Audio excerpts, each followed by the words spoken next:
You don't exist. Take a perk and a talk of that shit. Money swallowed like sis. Did it perfect in the kid. Got a billion who take on my hate. Look at better put on the road I just spent. I know we got $1 million. The devil that shit ain't not cheap again. Hello and welcome back, fellow anime lovers, to MangaMuse. I am delighted to have you join us once again in the world of fanfiction and fantasy. This is the third part of What If Deku Meets JoJo's Bizarre Adventure. Special note, this fanfic is written and a masterpiece of Sentinel Prime on FANFICTIONnet. Do check and support the author too. Now smash the like, share and subscribe button for more. Also press the bell icon so that you never miss such great parts. Thanks for the introduction. Now let's dive into the world.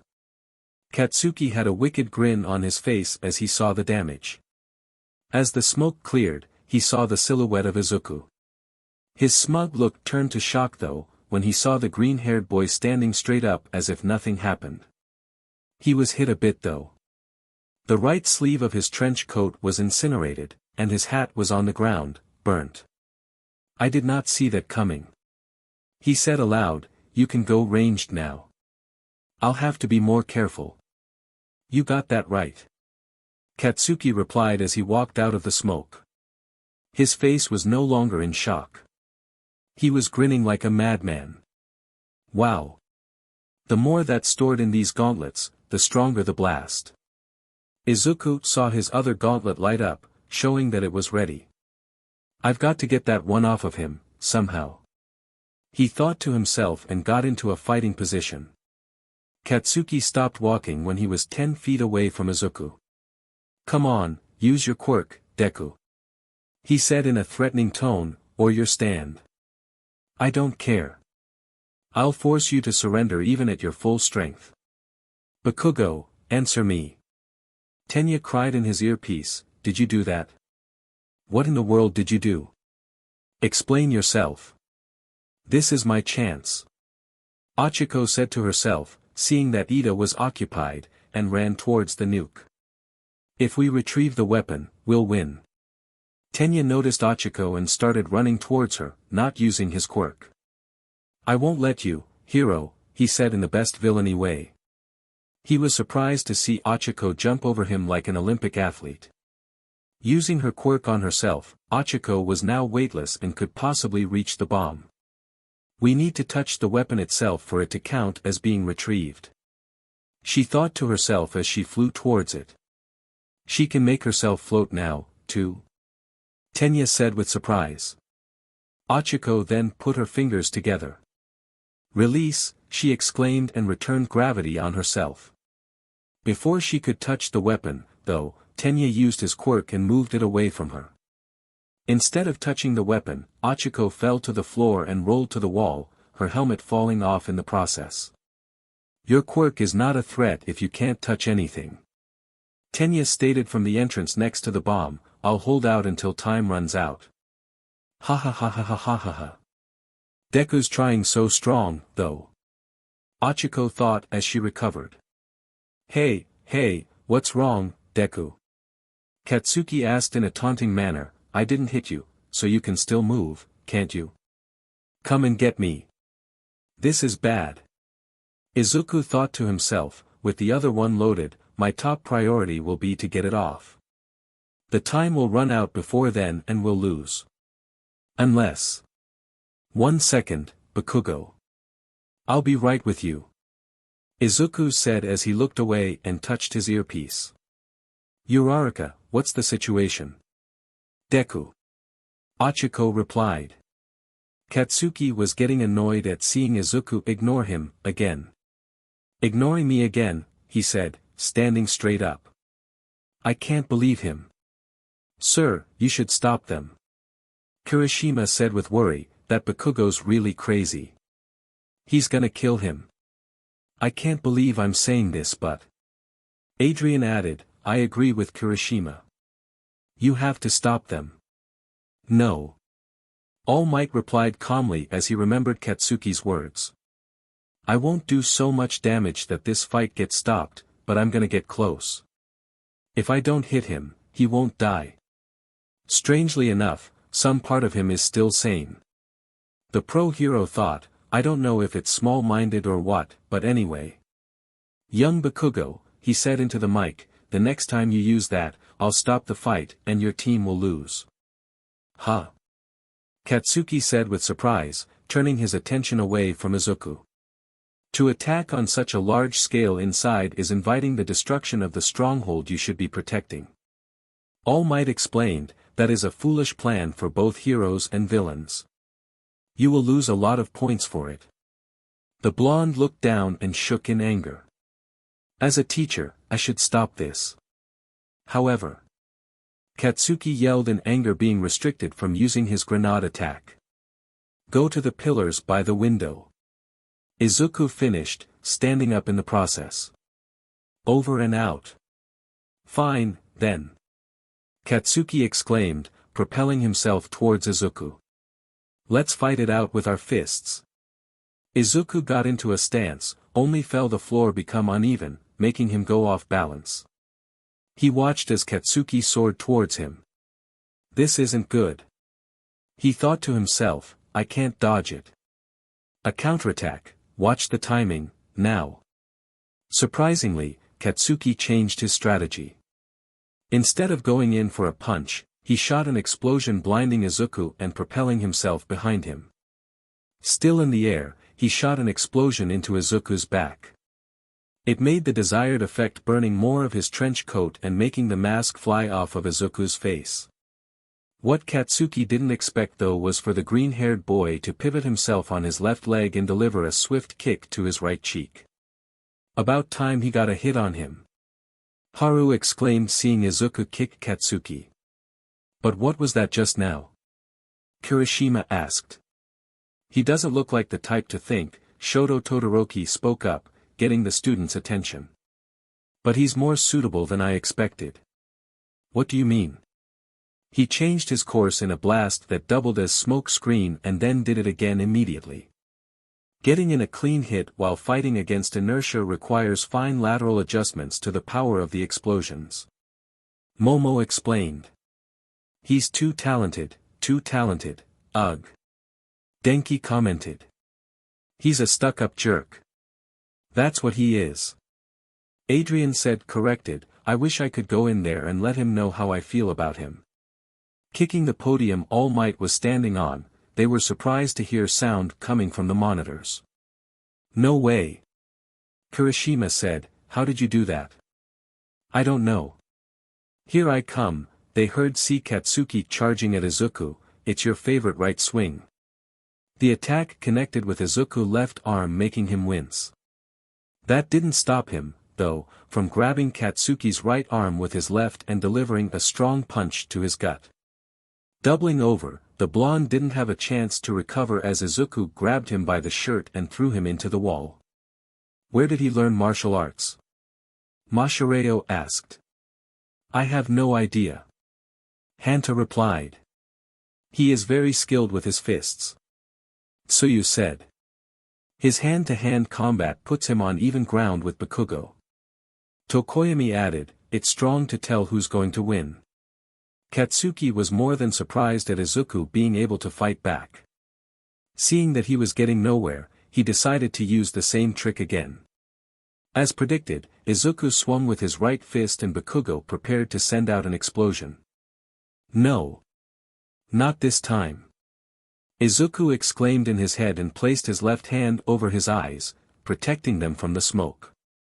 When he was sure Katsuki was behind him, he dropped to the floor, making the explosion miss. He then did a leg sweep and sent the blonde to the ground. Standing up, started to walk towards Katsuki to use the capture tape when he felt something was missing. Look at his trench coat, a piece of the right side was burnt off and the secret pocket was missing. Looking frantically in every direction, he spotted the torn plus burnt piece of cloth on the ground. He started to run towards it until he lost his footing and fell face first on the floor. Katsuki had regained his composure and tripped Izuku. For good measure, he jumped on his back, knocking the wind out of him, and walked to where the pocket laid. What is this? He asked as he picked it up, what is so important about this piece of cloth, that you would turn your back to me? Opening it up and reaching his hand in it, he was surprised to see the locket Izuku was holding before the lesson started. What's in here, Deku? A recovery pill or something? An assist object so that you can beat me? Opening it, he was not expecting to see what was really inside. Izuku, you idiot! Haru exclaimed in his mind at seeing the locket, why didn't you leave it at your apartment? Is that a picture? Kyoka asked. Sure, enough. As the camera zoomed in, they saw the picture clearly. Is that Izuku? Mina squealed, he's so cute. I'm guessing that's his mom. Toru added, she's very pretty. She still is. Haru stated. Hold on. The man in the background. Kirishima said, pointing towards what he was looking at, is that Jotaro Kujo? All of the students, except Haru and Adrian, screamed. Yes. All Might answered, that is indeed, Jotaro Kujo. The stand user of Star Platinum, and, the one who trained young Midoriya to use to stand. What? They screamed again. No way. He was trained by Jotaro Kujo. Denki commented. The physical embodiment of manliness and power rolled into one. Kirishima added. No wonder his stand is so strong. Rikido exclaimed. If Kujo is the one who trained him, Todoroki said, why isn't he here to see his student learn to be a hero? That is a sad story, I'm afraid. All Might warned before continuing to speak, besides being a stand user, Kujo was also a marine biologist. After Midoriya had completed his training at 13, Kujo left on an expedition to study some aquatic life. Perhaps you would remember the ship known as the Flying Dutchman. Oh yeah. Mineta exclaimed, it was all over the news. The ship got destroyed by unknown means. When the heroes showed up, there were no survivors. Everyone got quiet. Poor Midori. Mina said in a sad voice. He must have been very close to Kujo. Tsuyu added. You have no idea. Haru stated, Jotaro Kujo was a father figure to Izuku. Our friend took his death very strong. Didn't speak to us for a week, he was that upset. That locket holds the only picture he has of Kujo. He never lets it out of his sight. I wonder how Bakugou is going to react, Koji said, seeing that it's probably not what he expected. Everyone watched in a tense silence at what Katsuki would do. You're kidding me, right? Katsuki said in an annoyed tone, you were willing to turn you back to me in order to get a picture back. Are you serious, Deku? Izuku tried to stand up but was having trouble with the wind knocked out of him. He only managed to get on his hand and knees, looking up at Katsuki with pleading eyes. Eyes that were practically begging him not to do anything that he wouldn't damage the locket. I'm even more insulted than before. Closing his fist around the locket, Izuku watched in horror as a small explosion occurred inside of him fist. Katsuki opened his hand and Izuku tearfully watched as the remnants of his most prized possession, broken and burnt, fall to the floor. His head fell and sobbing was heard as tears fell to the floor. Bakugou. UNO good, son of a, whatever Adrian was going to say was stopped, as Hanta used his tape to cover his mouth. Everyone was stunned at seeing what Katsuki did. That's low. Denki commented. Super unmanly. Kirishima added. Even if I were that angry at someone, Tokoyami said, would never do something like that. Bakugou. Haru said quietly shaking in anger, when you get of that area, I'm going to give you a piece of mind and fist. All Might or no All Might, you're going to get hurt. Poor Midori. Mina said with tears in her eyes, to be stripped of the one thing that he had left of his father figure. Bakugou has taken this too far. Momo added. Bakugou, what is going on? Tenya asked through his earpiece. 1 second, 4 eyes. Katsuki replied, need to finish what I started. I just destroyed Deku's little trinket. Trinket? What trinket? Trinket, Izuku's locket. Ochiko figured out, no, he didn't. You're below me. Katsuki said as he walked up to Izuku, you let your guard down for a stupid picture. I don't know what's more infuriating. You getting accepted into UA or taking me lightly and losing over a little trinket with a picture inside. He stopped right in front of the sobbing Izuku. He then raised his right hand up to Izuku's head. Small explosions started to emit from that hand. You don't deserve your quirk or to be in UA. Hearing that, Izuku stopped sobbing and no more tears continued to fall. And, triggered. I was going to say the same thing to you, Katsuki. He replied in a cold tone, making the blonde freeze with shock and fear written all over his face. Everyone in the observation room was shocked to that tone of voice in Izuku. He always spoke in a polite and goofy manner. This wasn't something they were expecting. Even Haru and Adrian were shocked. They've never seen this side of him before. He never calls Bakugou by his first name. Adrian said with worry after removing the tape from his mouth, Haru, any thoughts? Only one. Haru answered with a hint of fear in his voice, Bakugou took it too far, and Izuku has finally had enough. Wait, you mean, you've never heard him talk like that before? Mineta asked worriedly. Both boys just shook their heads. I'm worried at how this is going to end. All Might thought to himself, watching the screens with uncertainty.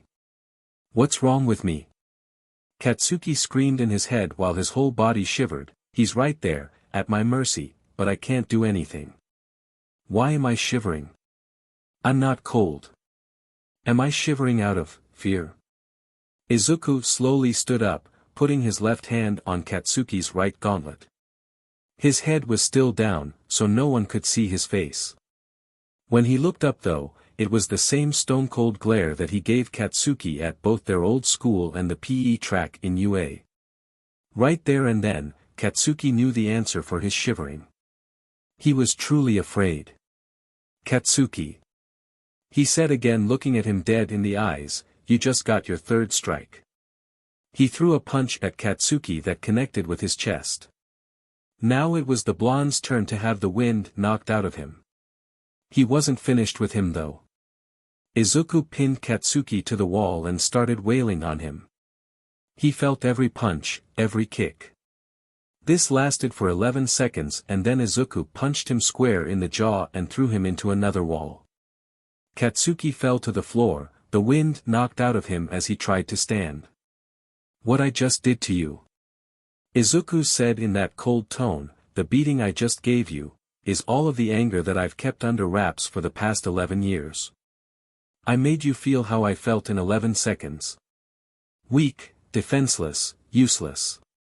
Every one of those emotions in each of my punches and kicks. Katsuki started to get up, not wanting to lose to Izuku, but it was proving difficult. I admired you when we were little. Even when you got your quirk and you began to ignore me, I still saw you as my friend. All I ever wanted was for us to stay friends. Quirk or no quirk. Why do you hate me for that? I don't hate you, for being quirkless. Katsuki said as he began to stand up, I hate the looks you shot at me, the ones full of concern. Did you enjoy it? Looking down on me all that time? That caught Izuku by surprise. All this time you had a quirk. You never used it. Was it fun for you? Looking down on me that whole time while I made a fool of myself? Do you think you can just wake up? That made Katsuki shut his mouth. You're so blinded by your own pride that you can't even see the truth right in front of you. I never looked down on you. A small part of me still admires you, even though you're such a jerk. I just want you to see that you're not on top of the world. That there will always be someone better than you. Katsuki had finally stood up and was ready to finish what he started. He crouched down getting ready to launch. Izuku prepared to dash towards him. Both then charged at full speed. Katsuki readied his right hand with an explosion while Izuku charged up his right arm with one for all. Everyone saw and heard the whole thing and were shocked. None more shocked than Haru, Adrian and All Might. They were brought out of their thoughts though when they saw both boys charge at each other. "I said this looks bad," Kirishima said, getting All Might's attention. "Sir." All Might desperately wanted both boys to finish their fight, for Izuku to get more experience and learn the meaning of being a hero. Sadly, Kirishima was right. It was looking and both boys had plans to seriously injure the other. "Both of you, St. Let's go, Uraraka." That surprised All Might to look up and see Ochako grab onto one of the pillars. "It's time you learned the strong way," Izuku shouted in his mind while charging towards Katsuki. "Not everything goes the way you want it to go." "Detroit, smash," he yelled and threw his punch upward. Using his left arm, he grabbed Katsuki's hand and pivoted his explosion into the floor. The force of the punch caused the groundwork of the upper floors to break a hole upward all the way to the roof. On the 5th floor, Tenya was desperately holding onto the bomb so that he wouldn't fly away. He was shocked to see Ochako holding up a broken pillar like it weighed nothing. "What the?" he exclaimed and realized she was using her quirk on the pillar. "Sorry, Ida," she apologized. "Improved special move, Comet Home Run." Ochako then swung the pillar and it hit some debris, sending it towards Tenya. "You call that a home run?" he shouted out of fear. He crossed his arms over his face, hoping none of the debris would hit him. In doing so, Ochako was able to use her quirk on herself and flung herself towards the weapon. "Release," she exclaimed, deactivating her quirk and grabbing onto the bomb. "Retrieved." "No. The weapon." 3 stories below, Katsuki heard the echo of Tenya's voice. He knew without a doubt, the bomb had been retrieved by Izuku's partner. "You planned this, didn't you?" he asked Izuku, who was still holding down his right arm with his left. His own right arm, though, was swollen and in need of medical attention. He wasn't kidding about something being broken. Katsuki though in his mind. "Bakugou." Izuku called in his normal tone, though, he sounded tired. "I finally beat you, in a fair fight. I still remember the game you forced me to play before I fought back, King of the Hill. I was the court jester, the joker who was made to look like a fool. You were the king and challenged anyone with a quirk to come and defeat you. If they defeated you, they got to be king in say 3 words, any words to the loser. I distinctly remembered what you said to almost all of the losers. Farewell, you losers. Don't come back. Maybe next time. Well, guess what, I've won, now I get to say 3 words to you, Your Majesty. You've been dethroned." Katsuki had a look of shock on his face. He was beaten by izukumidoriya, the last person he expected to ever come and challenge him. Having said what he wanted to say, Izuku lost consciousness and fell to the floor. Katsuki was in so much shock, he didn't even pay attention when All Might spoke through the speaker. "Hero team wins." All of the students in the observation room were shocked at the results. The hero team had won right before the time had run out. Even Haru and Adrian were impressed at what they saw their green-haired friend do. They were worried though at seeing his right arm in a bad state. Tenya was making sure that Ochako was okay since she overused her quirk. "What the hey?" Denki finally spoke up, "Only one of the losers are uninjured while both of the winners are on the ground. They lost the battle, but won the war, huh?" Tokoyami added. "This is training, though." Tsuyu stated. "Bakugou," Adrian screamed in his mind, "you deserve far worse for what you did." "Izuku," Haru thought, "I've never seen that side of you before. Have you really been holding in all that anger for 11 years? How did you deal with all that?" All Might, who was in the destroyed building, watched as 2 robots pulled the unconscious Izuku out on a stretcher. He was surprised to see that there was a smile on his face. Perhaps he was seeing a good memory, or it was one of victory. He wouldn't know until the boy woke up. To the nurse's office. The lead robot said. I know. The other robot replied. The pro hero then turned to see how Katsuki was doing. The said boy had taken a beating but was still standing. He was standing where the remnants of Izuku's locket laid on the floor. Katsuki was still in shock and looking down at his right hand. My right, he thought to himself, remembering how Izuku pivoted his right arm so that the explosion only did damage to the floor. Deku predicted it. On top of that, he found a way to win the exercise, and he didn't even pull out his stand. Not once. He then thought back to what Izuku had said to him before they charged at each other. A small part of me still admires you, even though you're such a jerk. I just want you to see that you're not on top of the world. Katsuki then clenched his fist and started to hyperventilate. Does that mean, he started as he breathing became more erratic, even if we fought all out, Deku would completely beat. He didn't finish the thought when he felt a hand on his shoulder. He stopped hyperventilating as well. Come back, young Bakugou. Said the voice of All Might, it's time to review the results.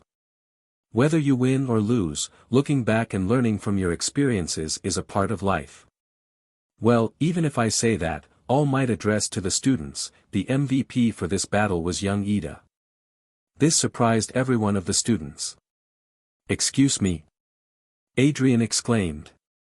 It's not either of the winners, Ochako or Midoriya. So you asked. Well, why is that? Does anyone know? Yes, Mr. All Might. Momo answered raising her hand, that is because Ida adapted the most to the context of the training.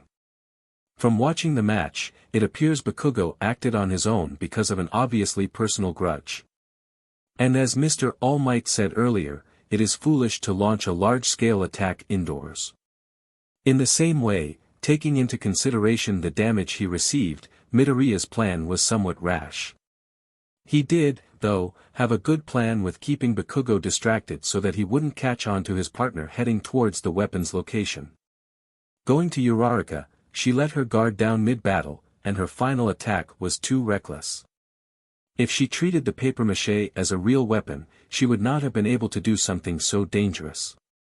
Ida had prepared for his opponent's arrival and assumed it would be a fight over the weapon, which made him late in responding to the final attack. The hero team only won because they took advantage of the fact that this was training. They were practically breaking the rules. Most of the students had dumbfounded expressions because Momo had just pointed everything out. Tenya was crying tears of joy, Ochako looked down ashamedly and Katsuki just wasn't paying attention, still in shock. Adrian, though, looked like he was about to blow a fuse. She said more than I expected. All Might thought before speaking up. Well, young Ida has parts of him that could be more relaxed, but well, that was correct. We should always start with the basics to develop depth of learning. We must strive to devote ourselves wholeheartedly. Otherwise, we cannot become top heroes. Oh, give me a break, Victoria's Secret. Adrian screamed, getting everyone's attention. Those are the exact same speeches I've heard adults and older kids give to Izuku when he was little. It was basically their way of saying, you'll never become a hero. There was almost no one who was willing to comfort him. I bet you had a lot of friends, so you were never alone, did you, Veruca Salt? Before he could continue, Adrian was smacked upside the head with the butt end of Haru's WHP. I'm sorry about that. He apologized. Adrian and Izuku have been friends since they were small. Whenever Izuku was bullied, the only one he could turn to was Adrian when Mrs. Midoriya wasn't around. The constant bully being Bakugou, Adrian took the job of being there for Izuku very seriously, so in a way, he's overprotective. I see. Momo replied, I apologize if you are offended, Thompson. Apologize to Izuku. Adrian replied, rubbing his head. Argument aside, All Might interjected, let's change locations and start the second match. Tackle this training after thinking about what we just talked about. Yes, sir. Battle Building B. Match 2. All Might said through the speakers, Team B are the heroes and Team I are the villains. Gyro. Toru said, I'm going to get serious. I'll take off my gloves and boots, too. Oh okay. Gyro then looked away. Hagakure, that's the correct decision as an invisible person, but that's not great for a girl, morally speaking. You can't look, okay? Toru added. I can't see you even if I tried. Gyro answered. Now, let's start the second indoor person-to-person combat training match. Mizo used one of his extra limbs, turning it into an ear, to locate the other two students. Hearing Shoto walk up to him, the ear turned into a mouth. One in the hall on the north side of the 4th floor. It said, the other is somewhere on the same floor, they're barefoot. The invisible one is coming to ambush and capture us, another mouth appeared on another limb stating. Go outside. Shoto said, walking past Mizo, it's dangerous. I'm sure our opponents intend to fight a defensive battle. While speaking, he raised his right hand which emitted a frost-like smoke. But that does not matter to me. Stepping outside, Mizo watched in astonishment as the whole building froze over. Ow wow, my feet. Toru exclaimed, being frozen in place. This quirk is. Gyro started to say but stopped when he heard footsteps. Turning towards the ajar door, he saw Shoto walking towards him. He got into a fighting position. You can move if you want, Shoto said, still walking with a smirk on his face, but the skin on your feet will come off, so you won't be able to fight your best. The have ice-covered student just walked past the tailed martial artist. Everyone, including All Might, were shivering from the temperature drop. He did not cause any damage to his teammate or the nuclear weapon, the pro-hero stated, and on top of that, he weakened the enemy. He's so strong. Gyro exclaimed through chattering teeth. Katsuki watched the boy's display of power in shock. The minute Shoto touched the weapon. Hero team wins. All Might called through the speaker. Gyro looked down in defeat. He was surprised when he felt the temperature rise. Looking around he saw all the ice melting. Heat, he asked himself and looked to Shoto, seeing that he was the source of it all, using his left hand. In just a few short seconds, the whole building was thawed out. It's hot. Toru exclaimed, trying to keep her feet out of the hot water. Sorry. Shoto apologized to Gyro while turning to leave, the difference in our ability was too great. Wow. Rikido said. What's up with that quirk? Denki asked. As expected of someone who got in through recommendations. Tsuyu stated. Looks like Izuku will have some competition that will actually force him to use his stand. Haru commented. No kidding. Adrian agreed. Alright, All Might said, getting the class's attention. Everyone gather around for a review of the second match. Next, we will begin the third match. Yes, sir. The only student who didn't answer was Katsuki. At seeing that display of power, he thought back to what Izuku said. I just want you to see that you're not on top of the world. That there will always be someone better than you. He bit his bottom lip in annoyance but couldn't deny what Izuku had said. The team battles continued without any problems. Team J went up against Team H, Team C against Team G, and Team F against Team K. Haru and Adrian didn't get to go up against any of the other students, sadly. Instead, they fought off security bots inside of a building. When all the sessions were done, All Might led the students to the exit. Good work everyone. All Might told them, we didn't have any major injuries other than young Midoriya, either. You guys took this on seriously. You all did a good job for your first training. To have such a proper class after Mr. Aizawa's class. Tsuyu commented, it's kind of anticlimactic. We're free to have proper classes, as well. Well then, I must review the results with young Midoriya. Change and return, to the classroom. While saying the last part, the pro hero took off like a rocket through the exit. All the students watched in amazement at seeing his power in person. All Might's amazing. Denki commented. Why was he in such a hurry? Ojiro asked.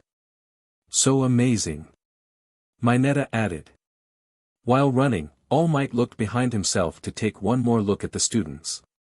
He noticed throughout all the sessions, Katsuki Bakugou always had his head down.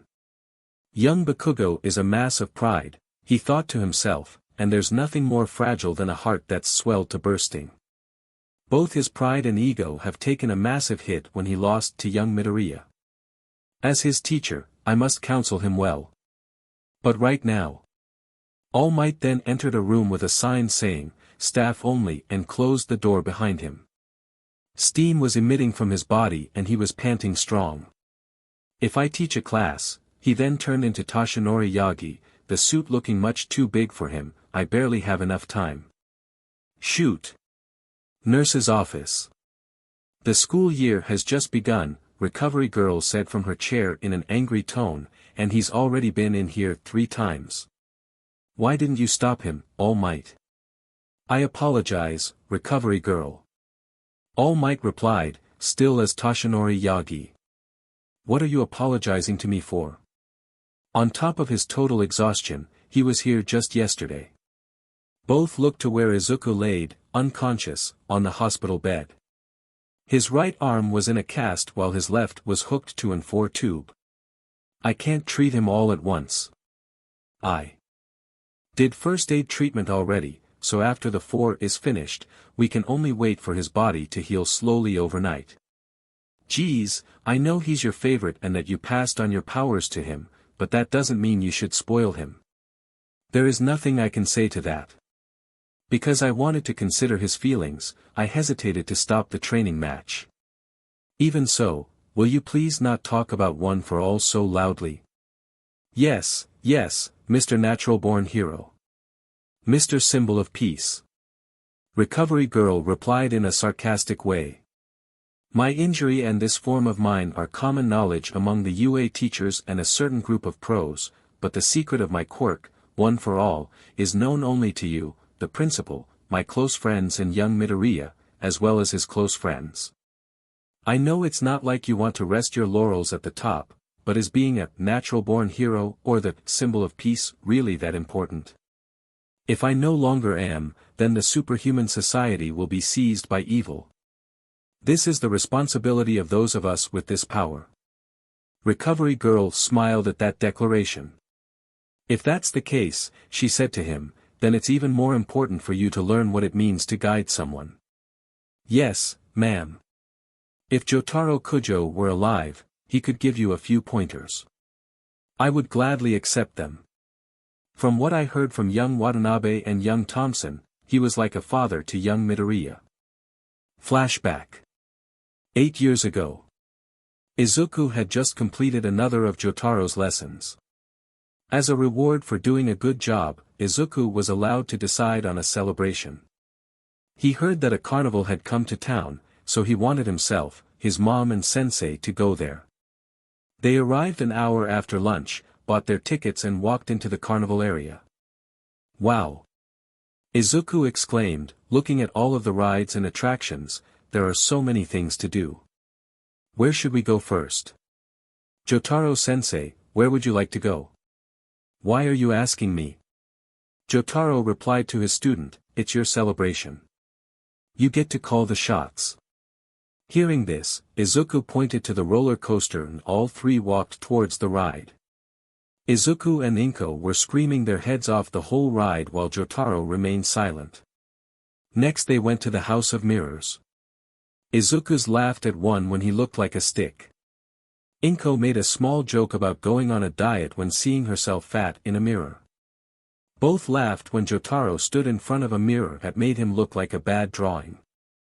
Izuku then went to the petting zoo, wanting to see which animals he could play with. There were puppies, sheep, goats and piglets. Inko watched with a smile, while Jotaro still had his neutral look. Izuku then found a photo booth. All 3 crammed inside to take pictures. 3 pictures were taken, one was all smiles, another was silly, the final was fright. Through it all, Jotaro did not smile. While walking with the photos, Izuku saw a ball throw stand. Running up to it, he saw an All Might action figure. A sign read, "No using quirks for ball throw." Sir. Izuku called to the stand owner, "How do I get a prize?" "Why, it's simple, little man." The man said with a smile, "All you have to do is knock over 2 of these little spaceships for a prize. Knock down all 3 and you get 2 prizes. Cool. Izuku said with excitement.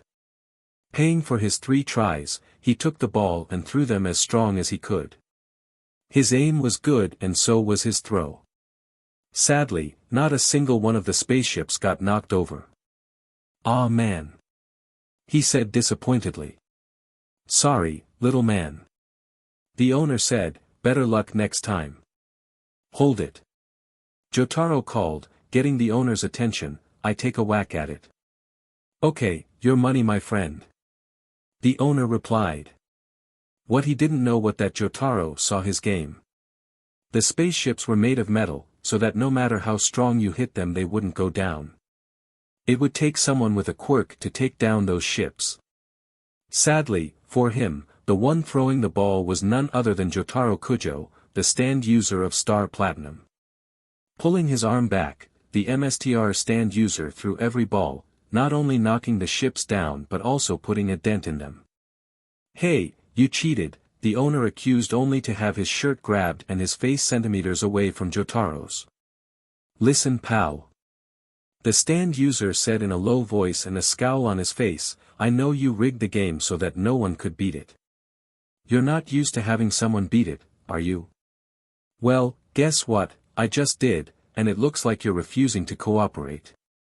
This can end 2 ways. 1, you give me the prizes I choose, and you can keep your job. 2, you don't cooperate, and I'll have a word with your boss, and you'll be out of a job. Which one will you take?" Not wanting to lose his job, the owner let Jotaro pick his prizes. The stand user walked back to Izuku with 2 objects.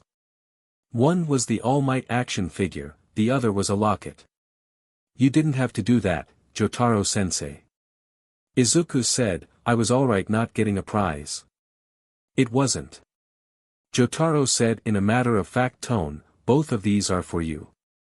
"The All Might action figure I get," Inko said, "but what's the locket for?" "That's where the pictures come in. Izuku, please hand me your smiling photo." Izuku did as he was told and gave the photos to Jotaro. The older stand user handed the All Might action figure to Izuku, who gladly took it. The boy then saw Star Platinum appear and take the photo from Jotaro. He carefully ripped the picture so that the figures in the photo were in a small circle. Jotaro then put a small drop of glue into the locket. Taking the picture back from his stand, Jotaro placed the picture inside the locket. He then showed it to Izuku. "I won't be around forever, Izuku," he said, "when that day comes, I want to at least have something to remember me by. This locket is yours as well and I want to hold on to it wherever you go. Can you do that for me?" Izuku looked at his sensei and nodded. Jotaro knelt and placed the locket around Izuku's neck. The boy looked at the locket for a moment then back at his sensei. Out of the blue, he smiled and hugged him. Jotaro was surprised at first, but he slowly hugged him back. Inko watched the whole thing with a smile on her face. She was shocked though, when she saw something she didn't expect. For the first time, through the whole night, Jotaro was smiling. Flashback end. Izuku woke up with some tears in his eyes. That was one of the rare occasions he saw his sensei smile. Looking around he saw that he was in the nurse's office. Noticing a clock, Izuku saw the time to be 5 minutes away from 4 p.m. "It's late afternoon," he said to himself. "Are you awake?" Recovery girl asked, surprising Izuku. After giving him an arm sling, she said he was free to go. "That's all for today's treatment. Come back again tomorrow, okay?" I ended up skipping my afternoon classes, Izuku thought to himself as he walked to 1A, Mr. Aizawa's going to wrap me in those bindings again. Upon entering the classroom, he did not expect what came next. Oh, Midori is here. Kirishima exclaimed as he Hanta, Sato, Mina, Tsuyu and Yagi walked up to him, good work. Man, you were awesome in that fight. Sure, you lost your temper, but were fired up. You were able to go up against Bakugou, who's one of the most talented in the class. Hanta added. You did a good job dodging. Mina stated with excitement. You guys did that in the first match so the rest of us had to give it our all, too. Rikido said. You were far from elegant, but Yuga was. Interrupted by Mina. You did a good job dodging. Huh. Izuku exclaimed, surprised at the praise he was getting. I'm Gyro Kirishima. We're all going over the training together right now. I'm Hanta Siro. I'm Yuga Ao. I'm Mina Ashido.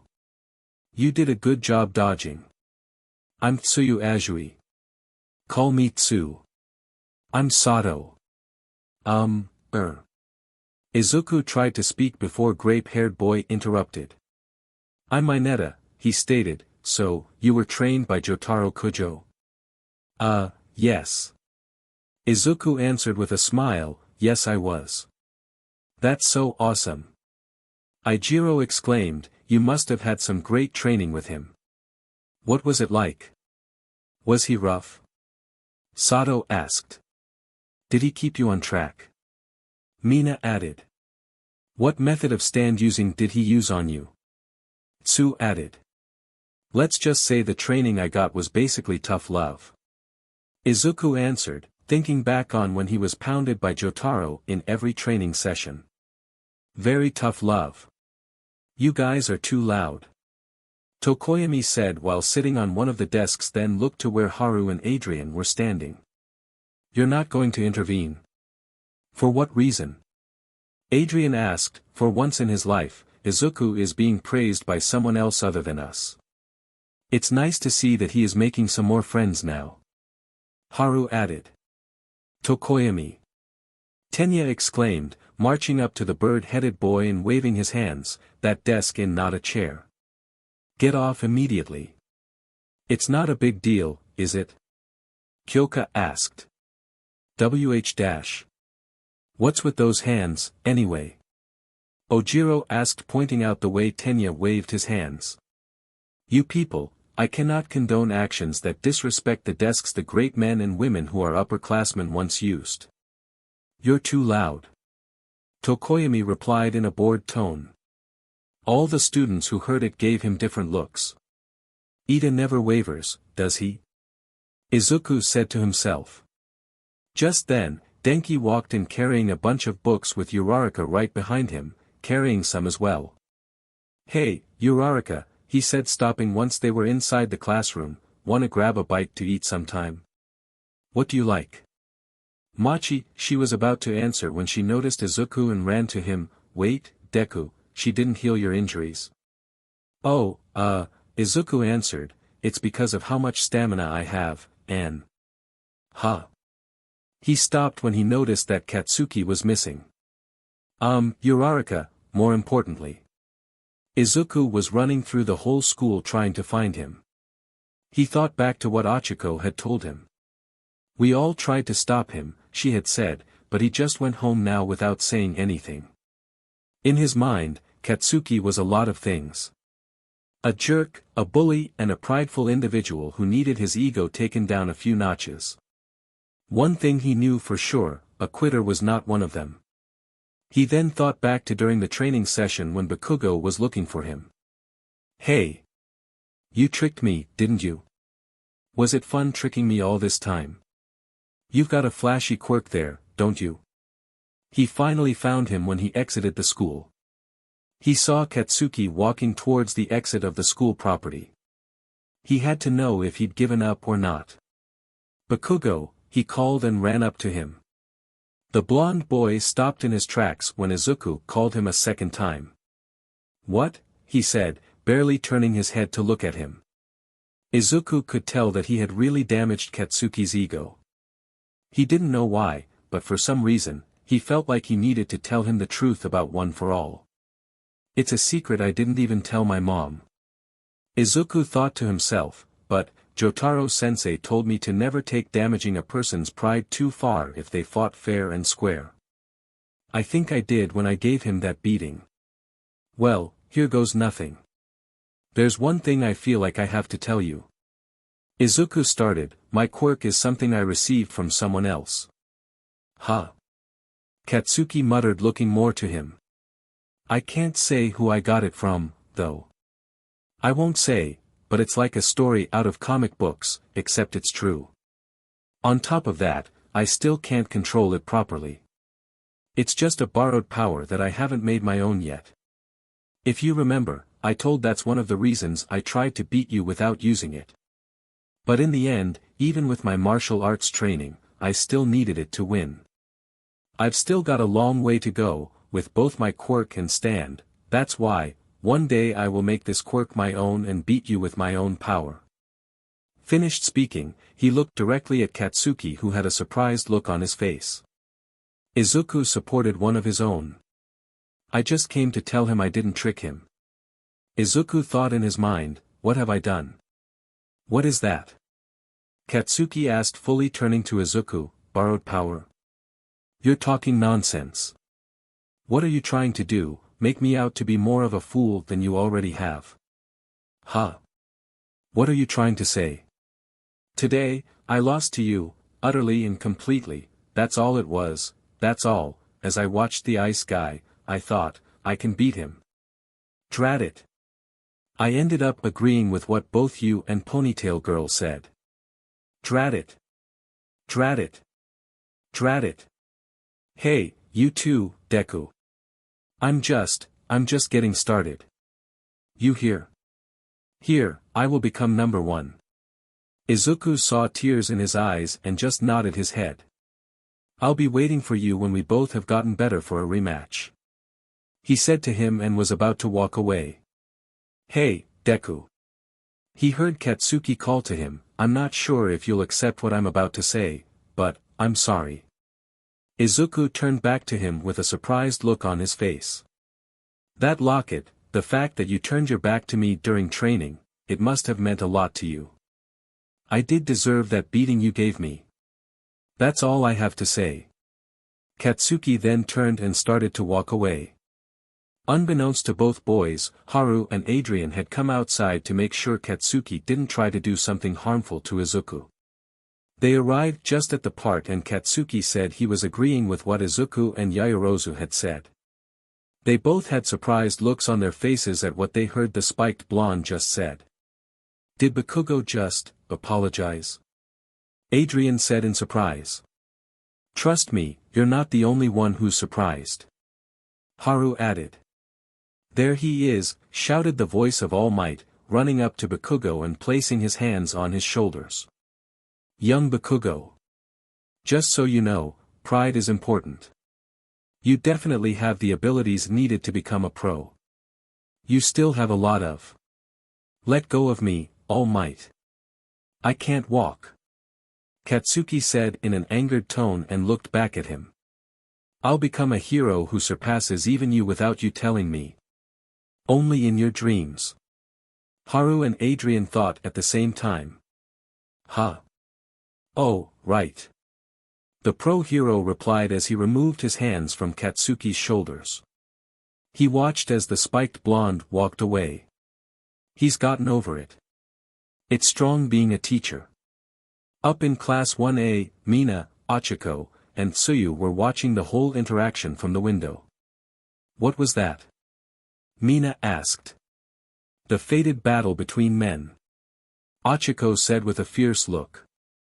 It looked like Midoriya was trying to explain something to him. Tsuyu suggested. The fated battle between men. Ochiko stated again, her face on the glass. Bakugou's fuse has been lit. Izuku thought to himself, he still plans on becoming number one, then I won't make it easy for him. I intended to give him a run for his money. Young Midoriya. All Might said, making the boy turn seeing the pro hero next to him along with Haru and Adrian. What were you talking about with young Bakugou? We were, Izuku hesitated. I'm so curious. Why don't you tell me in detail? Unknown location.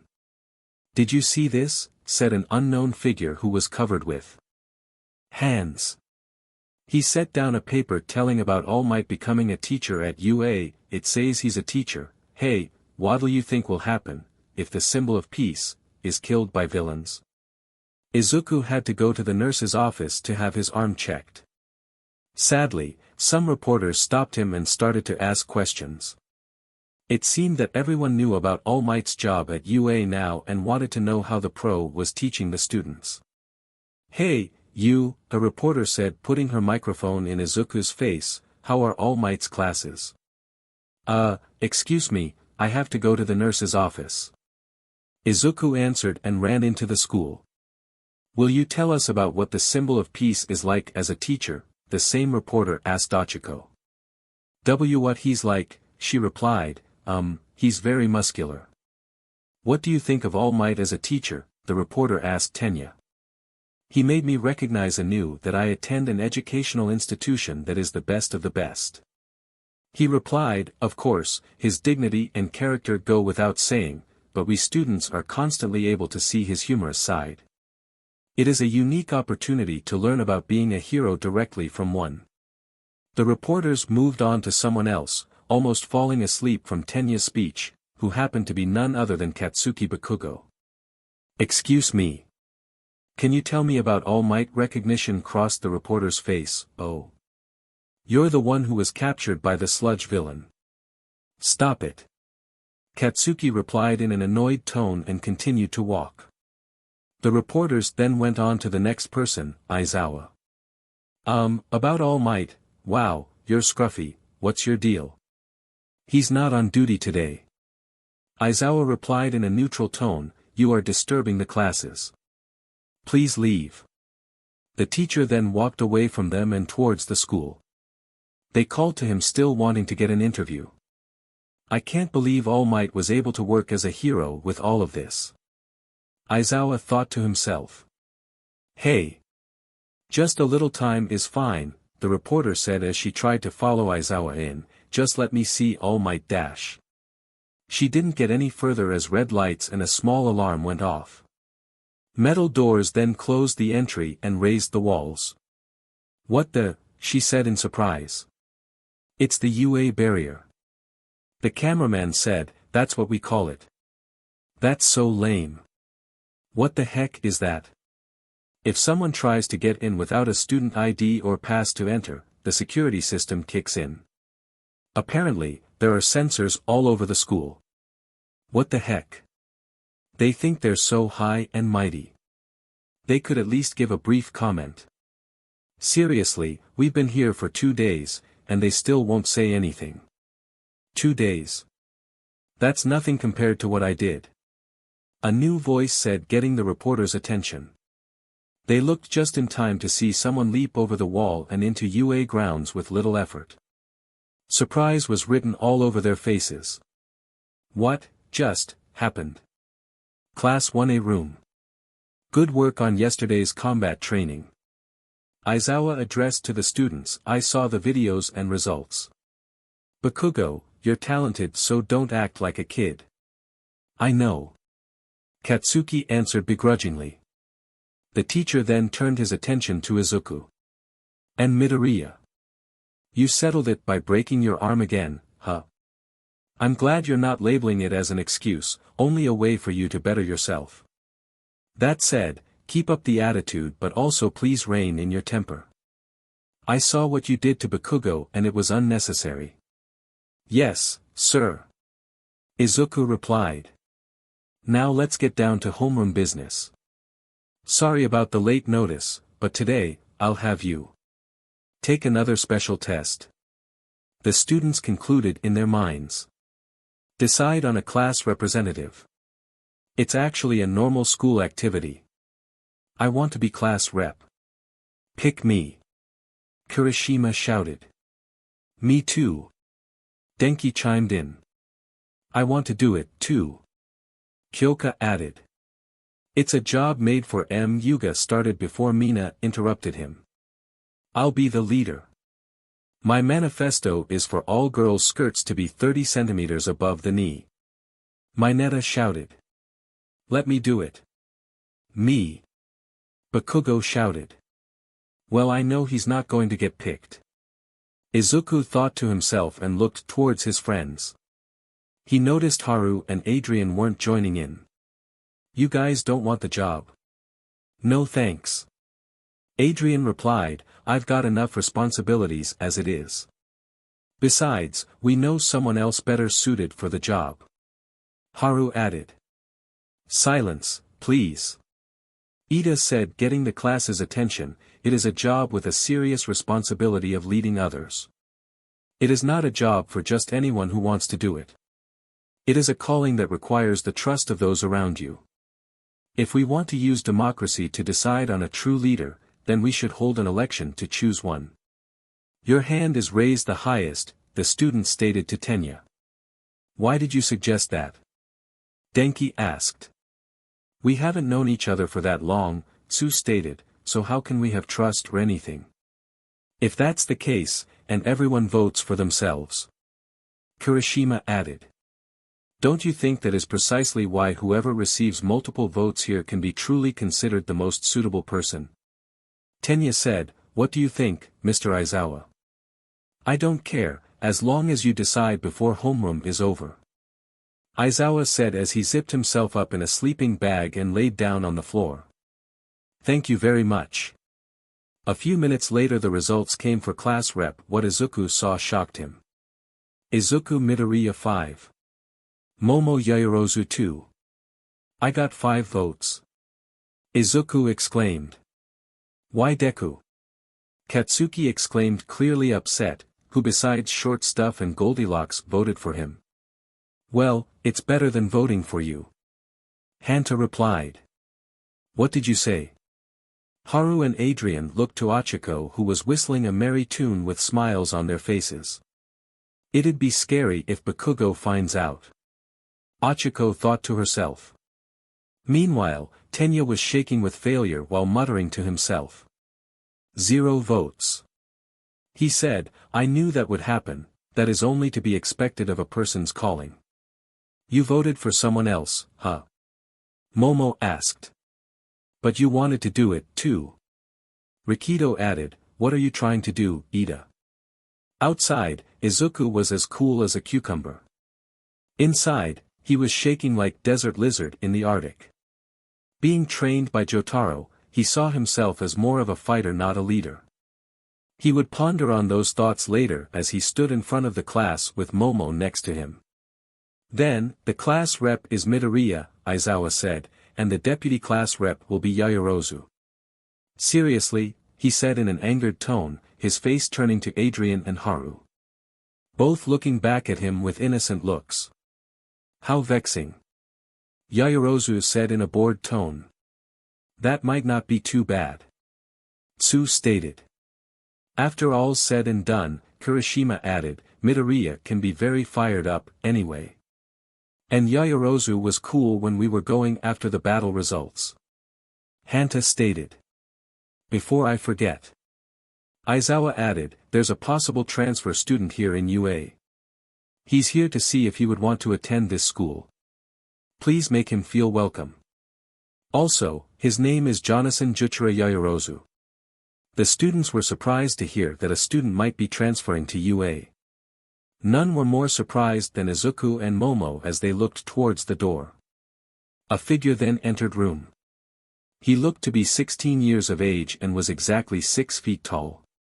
He had dark blue eyes and equally dark blue hair.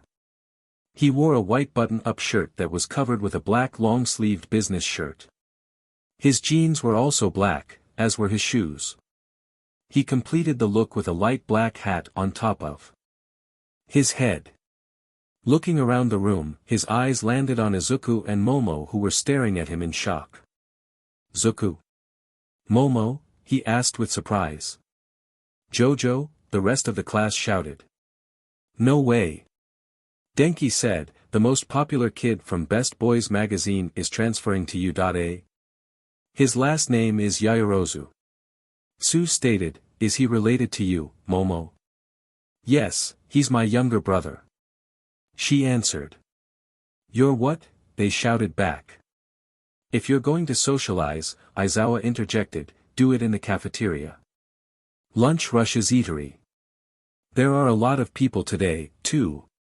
Achiko stated, seeing at how many students were eating lunch. That's because everyone in the hero course, Ida explained, support course, and management course meets in the same place. The students of 1A walked into the cafeteria to get food. Ida then noticed that Jonathan had not followed them. He was still standing at the entry. Miss Yaoyorozu, he called to Momo, why hasn't your brother entered the cafeteria? Probably because of the girls. She replied. Why do you say, because of the girls? Denki asked. Yar days. Jonathan said while adjusting his hat and taking a deep breath. Let's just get this over with. He then started to walk towards where Izuku and his friends were sitting. The moment he took a step into the cafeteria, though, a scream was heard. Shortly after another scream was heard, and another and another. All the boys were startled, wondering why almost all of the girls were screaming, until they looked at what they were focused on. It's JoJo. No way. He's here, in UA. The next minute, Jonathan was surrounded by girls trying to get his attention. He gave them a hello and continued to walk. Most of the boys watched, with jealousy, as the girls crowded around Jonathan. Once he reached where Izuku was sitting, Achiko, Tenya, Adrian and Haru were with him, he sat down as well, the girls finally getting off his back. Achiko had just put a bit of rice in her mouth. The rice is so delicious, she stated. Even though I've been chosen as class rep, Izuku said while staring down at his food, I don't know if I'm qualified for it. You were chosen as class rep? Jonathan asked with a smile, that's awesome, Zuku. Also, don't even say that you aren't qualified. You've got this. Mr. Yaoyorozu is right. Tenya added, your courage and judgment at critical moments make you worth following. That is why I voted for you. You voted too? Izuku said with surprise. But didn't you want to be class rep, too, Ida?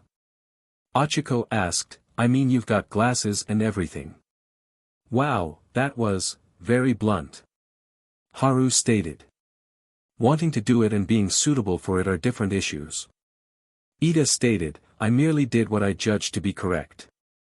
That caught 4 of the other 5 occupants off guard. You don't usually use that word. Izuku said. Oh, that's. I've been thinking. Achiko said, are you a rich boy, Ida? Rich? The glasses-wearing boy let out a sigh of defeat. I tried to change the way I talk because I didn't want to be called that. Yes, my family has been heroes for generations. I'm the second son. What? Wow! Izuku and Achiko exclaimed at the same time. Do you know the turbo hero, Ingenium? Yeah. Haru said, he's a really popular hero who has 65 sidekicks working at his Tokyo agency. Don't tell me. He's my elder brother. Ida clarified with a proud stance. He's telling us straight out. Achiko said. That's amazing. Izuku added excitedly. He's a likable hero who honors the rules and leads people. Ida stated, I set my sights on being a hero because I want to be like my brother. However, I think it is still too soon for me to lead others. Unlike me, Midoriya realized the point of the practical portion of the exam, so he is more suitable for the job. Tenya saw surprised looks on Izuku's and Achiko's faces. This might be the first time I've seen you smile, Ida. Achiko said. What, really? I smile. Ida said with surprise. Ingenium is to Ida what All Might is to me. Izuku thought to himself, but I should tell him. About the entrance exam. Izuku began before an alarm sounded. An alarm? There has been a level 3 security breach, a voice through the speakers, all students please evacuate outdoors promptly. What's level 3 security? Tenya asked another student. It means someone is trespassing on school grounds, the student replied. I've never seen anything like this in the 3 years I've been here. You should hurry too. Instead of walking out of the school calmly, the students began to panic. They were pushing and shoving each other while trying to get outside. In the middle of it all were Izuku, Achiko, Tenya, Haru, Adrian and Jonathan. They were getting crushed by the majority of students. Ow! Achiko cried, what's going on all of the sudden? So much for being the best of the best. Jonathan commented, they're supposed to stay calm, not panic. I wonder who could have trespassed. Izuku said before he was shoved out of sight, oh shoot. Midoriya, Izuku, Zuku, Deku. Tenya, Achiko, Adrian, Haru and Jonathan shouted seeing their friend get pulled away from them.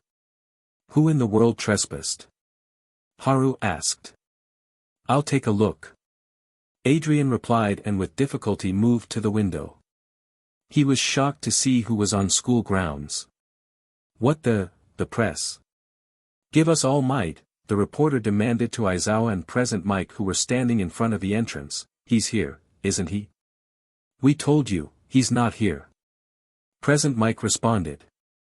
If you just give us one comment, we'll leave, another reporter said.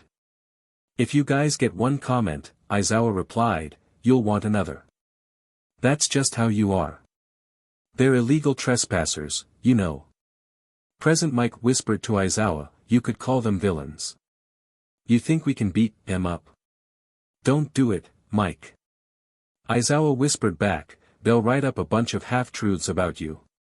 Let's wait for the police. Are you kidding me? It's just the press. Adrian exclaimed before turning towards the people next to him, hey, everyone. It's just the... He didn't get to finish as he was smushed against the glass. On the other side, Izuku had heard him but couldn't tell the students either since he was constantly being moved.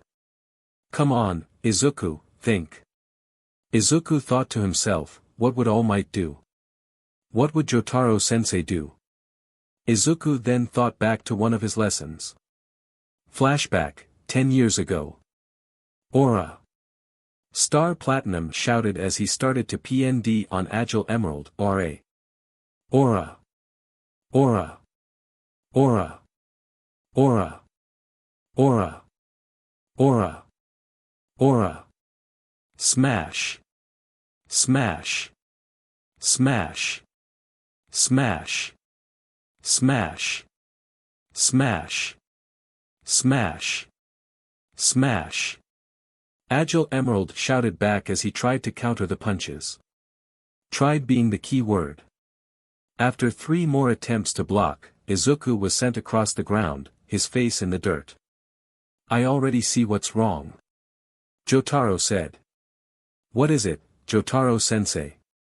Izuku asked rubbing his cheek. The reason I can hit you so easily is because you're predictable. You're predictable not because you're a kid or untrained, it's because you're panicking. One of the biggest keys to winning a fight is the ability to stay calm even in the most difficult situation. Even when the going gets bad for the heroes, they still keep calm to fight back and do their jobs. Did you have to keep calm most of the time, Jotaro-sensei? Kid, I had to be calm all of the time. Having a stand is no excuse either. If you remember what I told you, stands are the physical manifestation of a person's fighting spirit. Right now, your stand is strong because of your drive to be a hero. Your inability to stay calm in a dire situation is the biggest problem as to why you can't control your stand. You learn to stay calm, not only will you be able to control it, you'll be able to calm others down as well. That last part will most likely take a stern voice. So, in order to control my stand and get stronger, I have to remain calm. Exactly, especially under intense situations, like dealing with bakugou. Can you do that for me? Yes, I can Jotaro-sensei. Good. Now get ready for another beating, and this time, stay calm. Flashback end. The most important thing a hero should be in any situation is calm. Izuku said in his mind. Looking around he saw that no one was calm. Wanting to defuse the situation, he saw the best vantage point. He found one at one of the tables. Weaving through the crowd, he got to the table he was looking for. Standing up on it, he planned get the attention of all through shouting. The problem was that the noise wouldn't let his voice be heard. He wished he could use one for all, but not being able to control it would probably cause his voice box to be severely damaged. Instead, he chose to use his stand. Around his throat was the throat of Agile Emerald. Taking a deep breath, Izuku shouted. Enough. That got everyone's attention, including most of the windows cracking. It's just the press. Stop panicking. This school is supposed to help us become the best and you're all running around like a bunch of scaredy cats. Start acting like the best, calm down and everyone exit in an orderly fashion. All of the students did as Izuku said and exited the room calmly. The police had finally arrived, and the reporters were forced to leave. A bit later, Izuku called the students back to 1A for a meeting. Now, let's start on some class officers. Izuku addressed them, for emergency situations, would like Tenya Ida to be in charge. Me? Ida said with surprise, why me? Because throughout the whole thing, I saw that you were the calmest. I believe you will be perfect for the job. Will you accept the job? Well, yes. Yes, I will. Thank you for this opportunity to prove myself, Midoriya. For keeping students on time, Adrian Thompson, since he's the most punctual. I'll do my best. Adrian declared. And finally, for physical and combat fitness, I nominate Jonathan Jutra Yayorozu. You sure that's a good idea, Zuku? Jonathan asked. What's wrong with you, Deku? Katsuki said standing up, you would choose JoJo over me? I chose him because unlike you, he's not a loose cannon. He also knows how to keep people like you in check. Unknown to both boys, Jonathan's hand was twitching. Some of the students noticed this and became nervous. Loose cannon. People like me. You know good little punk, Deku. I'm going to make you. Shut up, or I'll rearrange your windpipe. Jonathan shouted with an angry look. All of the students had scared looks on their faces, even Katsuki. The only ones who weren't scared were Adrian, Haru, Izuku, and Momo. Jonathan took a few breaths to calm himself down then looked back at Katsuki. No one yells at my best friend. Also, only friends and family can call me JoJo, and last I checked, you're not my friend. I appreciate it JoJo, Izuku replied, but I can take care of myself. So, will you accept the job? You bet I will. Okay. Meeting adjourned. Don't I get a say? Momo mumbled. Downtown, the heroes were having trouble with a villain who had taken a family hostage. Listen heroes, the villain said, don't come after me. If you do, I'm gonna kill this rich family here. It's fine now, family, shouted the familiar voice of All Might falling from the sky, Missouri Smash. With a simple karate chop to the back of the head, the villain was down. The number one hero was now holding the family safely in his arms.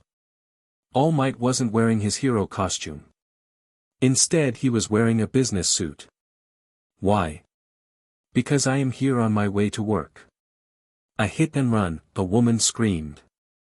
It'll be bad if I'm late but... All Might said to himself after putting the family down and jumping away towards the scene and noticed something. I've gotten slower. He thought to himself, after I gave young Midoriya one for all, my powers have been weakening. On top of that, after forcing myself that time, the time I can spend in that form has gotten shorter than before. All Might then thought back to when he talked with Izuku after trying to counsel Katsuki. Flashback. You, did, what? Haru exclaimed. You told young Bakugou? All Might asked. What's wrong with you? Adrian added. I'm sorry. Izuku apologized while looking down in shame. I didn't even tell my mom, but for some reason, I felt like I just had to tell him. I'm really sorry.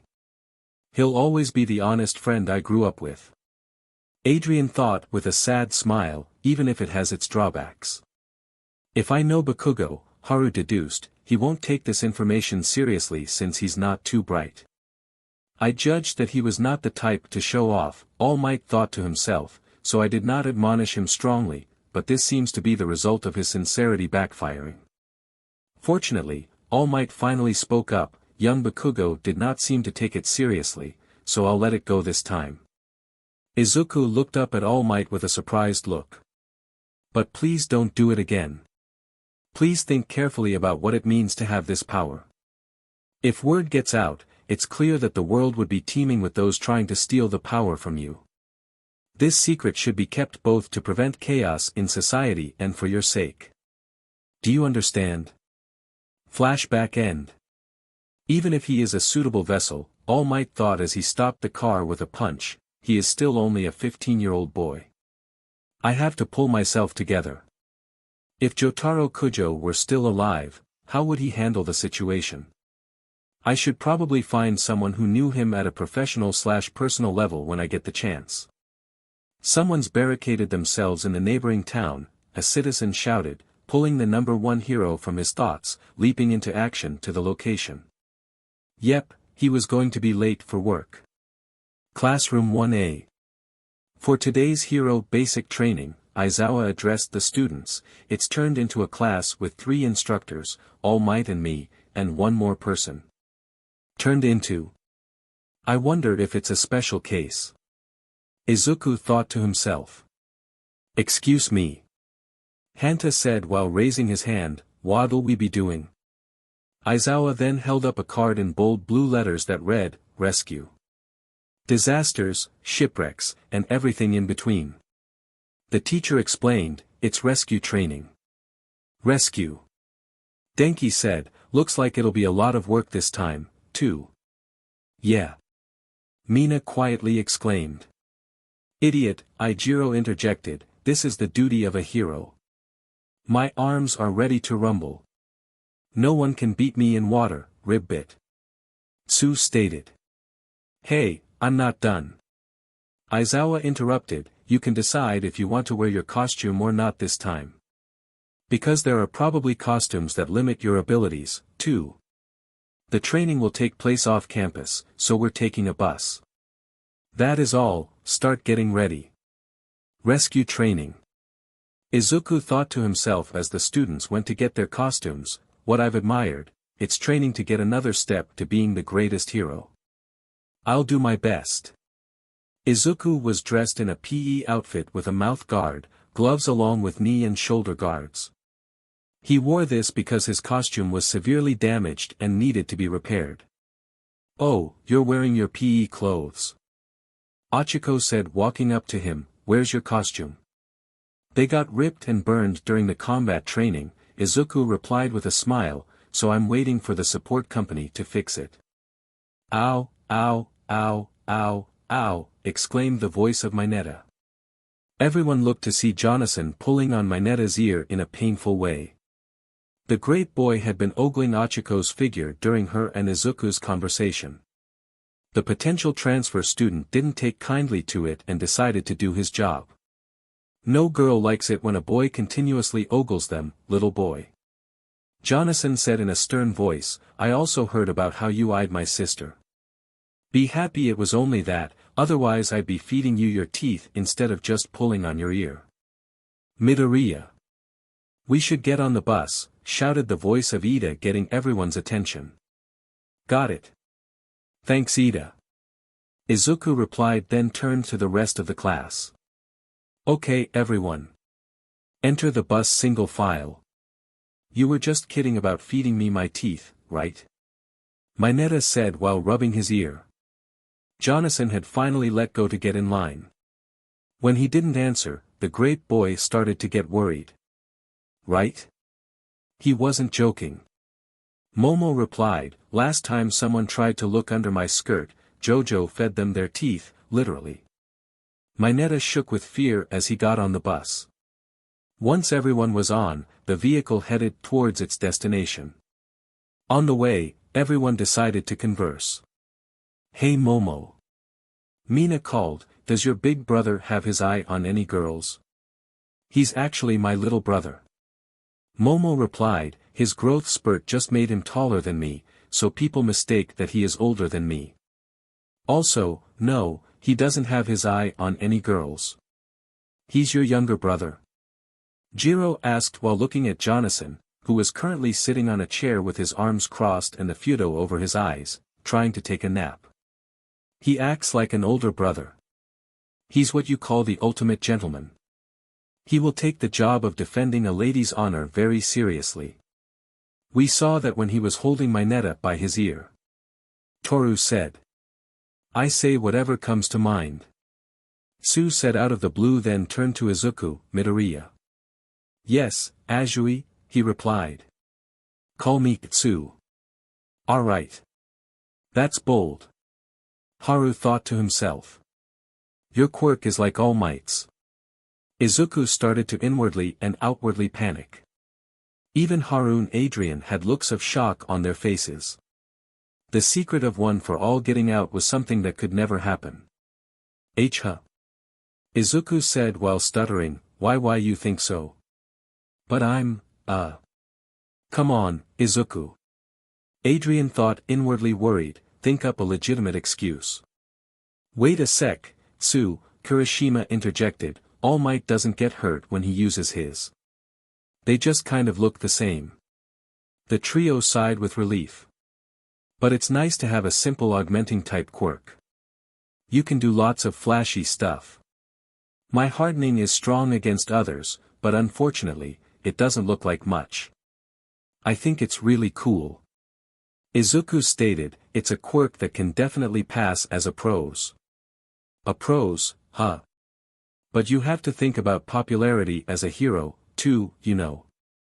My naval laser is a pro level in both flashiness and strength. Yuga stated. Does he ever stop talking about himself? Adrian thought annoyingly. But it's not great that it gives you a stomachache. Mina corrected, getting an upset look from Yuga. Well, if you're talking about flashy and strong, Kirishima interjected, it's gotta be Todoroki and Bakugou, though, huh? Bakugou's quirk is as flashy as his temper. Haru said, getting Katsuki's attention, it's explosive and runs on a short fuse. Watanabe has a point. Tsu agreed, Bakugou is always mad, so he doesn't seem like he'll be popular, though. What the heck? Katsuki exclaimed, you wanna fight? See. We haven't known each other that long, Denki joined in, so it's amazing that everyone already knows that his personality is garbage seeped in sewage. What's with that vocabulary, idiot? Katsuki bellowed, I'll kill you. He didn't get to say anything else as he felt a hand around his throat. Looking up, he saw a very angry Jonathan looking down at him, his hand on his neck. He was apparently woken up from his nap and in a really bad mood. Almost everyone was watching the whole interaction in shock. I'm in a very bad mood right now, Porcupine. He said, so choose your next words very, very carefully. Jojo. Izuku said, getting the boy's attention, please don't strangle him. I know he can be a bother, but don't stoop down to his level. Besides, if you do transfer to UA, combat practice is the one place you'll be able to fight Bakugou man to man. Deku, you little. Katsuki didn't finish as the hand around his throat tightened. A few seconds later, Jonathan removed his hand from Katsuki's throat. Zuku, I love the way you think. Jonathan said to Izuku, and both did a special kind of handshake. What a vulgar conversation. Momo said to Achiko, it would be unwise for Bakugou to make an enemy out of my brother. But I like stuff like this, too. Achiko said with a smile. We're here. Aizawa informed the students, stop messing around. Yes, sir, the students replied. Once the bus came to a complete stop, they all got out to be greeted by someone waiting for them. The person had some sort of oversized, futuristic astronaut suit and was a foot shorter than Aizawa. "Everyone, I've been waiting for you," it said to them. "It's the space hero, 13. Izuku said, starting to geek out, the gentlemanly hero who has rescued tons of people from disasters. "Oh, I love 13. Achiko exclaimed. "She's a hero geek as well." Adrian thought to himself with a smile, "She's perfect for Izuku." He was literally pounded out of his thoughts when he was hit on the head by Haru. "Now's not the time to play matchmaker," Haru stated. "Focus. Let's go inside without delay," the pro hero said. "Look forward to working with you," the students exclaimed. Going inside, they were amazed at what they saw. A huge pond with a water slide and boat, a building stuck in mountains, a dome with rain and wind falling in a building on fire. "Wow, it's like Universal Studios Japan," Kirishima exclaimed. "No kidding," Jonathan said, impressed as well. "A shipwreck," 13 explained, "a landslide, a fire, a windstorm, etc. It is a training ground that I made with different types of accidents and disasters. It's called the Unforeseen Simulation Joint, or USJ, for short." "It really is USJ, all the students thought. 13, where's All Might?" Aizawa asked, walking up to the pro. "He was supposed to meet us here." "About that?" 13 whispered, "It looks like he did too much hero work on his way to work and ran out of time, so he's resting in the lounge." Teacher's lounge. "Sorry." Yagi apologized on the phone to someone, "I should be able to go for a little bit at the end." "I'm really sorry." That's the height of irrationality. Aizawa stated and thought to himself, "Well, we took precautions just in case." He then turned to address the students. "It can't be helped. Shall we begin?" "Let's see."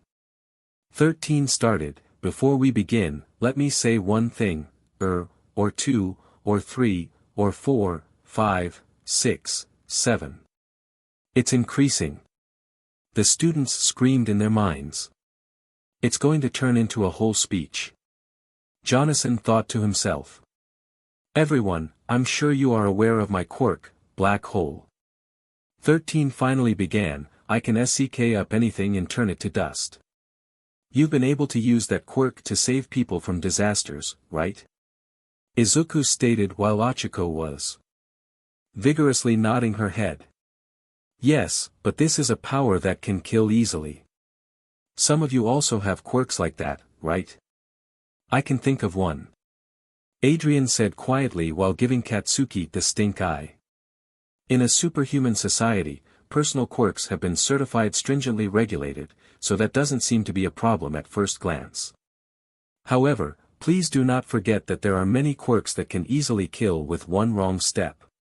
With Aizawa's physical fitness test, you found out about the possibility of your own hidden powers, and with All Might's person-to-person combat training, I think you experienced the danger of using those powers against others. This class is a fresh start. You shall learn to use your quirks to save people's lives. You do not have power so that you can harm others. I hope you leave here with the understanding that you have powers in order to help others." 13 is so cool. Izuku shouted in his head. "That is all." 13 ended while taking a bow, "Thank you for listening." All of the students cheered at hearing that speech. "That was wonderful." Achiko screamed. "Bravo!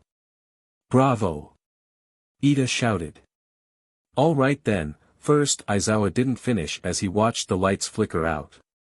Sensing something sinister behind him, he turned around to see a purple mist appear. He was shocked and a hand appeared out of it and came to a conclusion. "Gather together and don't move," he commanded the students. 13, protect the students. "What's that?" Kirishima asked, looking in the same direction as Aizawa. Everyone followed to see the purple mist and several beings walk out of it. Getting a count, they were completely outnumbered by the new arrivals.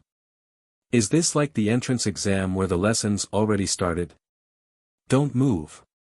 Aizawa commanded, noticing Izuku start walking forward. He then put on his goggles. Those are villains. They were all shocked at hearing what their teacher just said.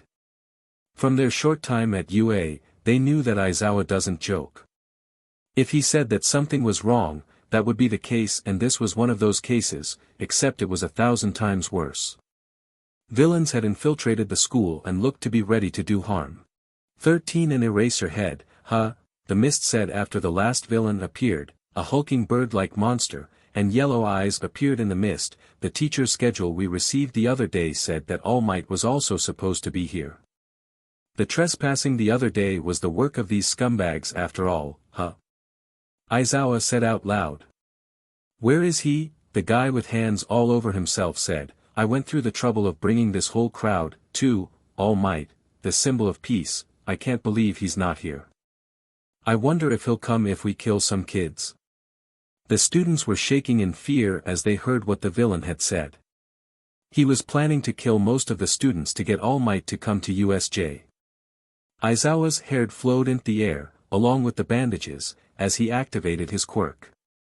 Not one of his students were going to die if he had a say in it. What? Villains? No way. Kirishima finally said after what felt like minutes of silence, there's no way they could get into a hero school. Teacher, Momo called to 13 in worry, what about the trespasser sensors? We have them, of course, but... 13 answered but couldn't finish what the statement. Did they only appear here, Shoto asked aloud, or around the whole school?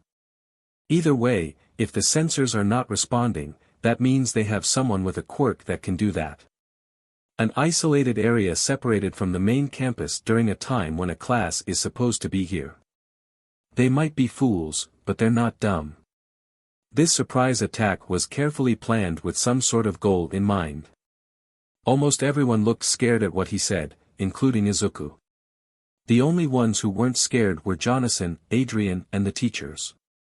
Adrian was ready to cut down any villain that came too close.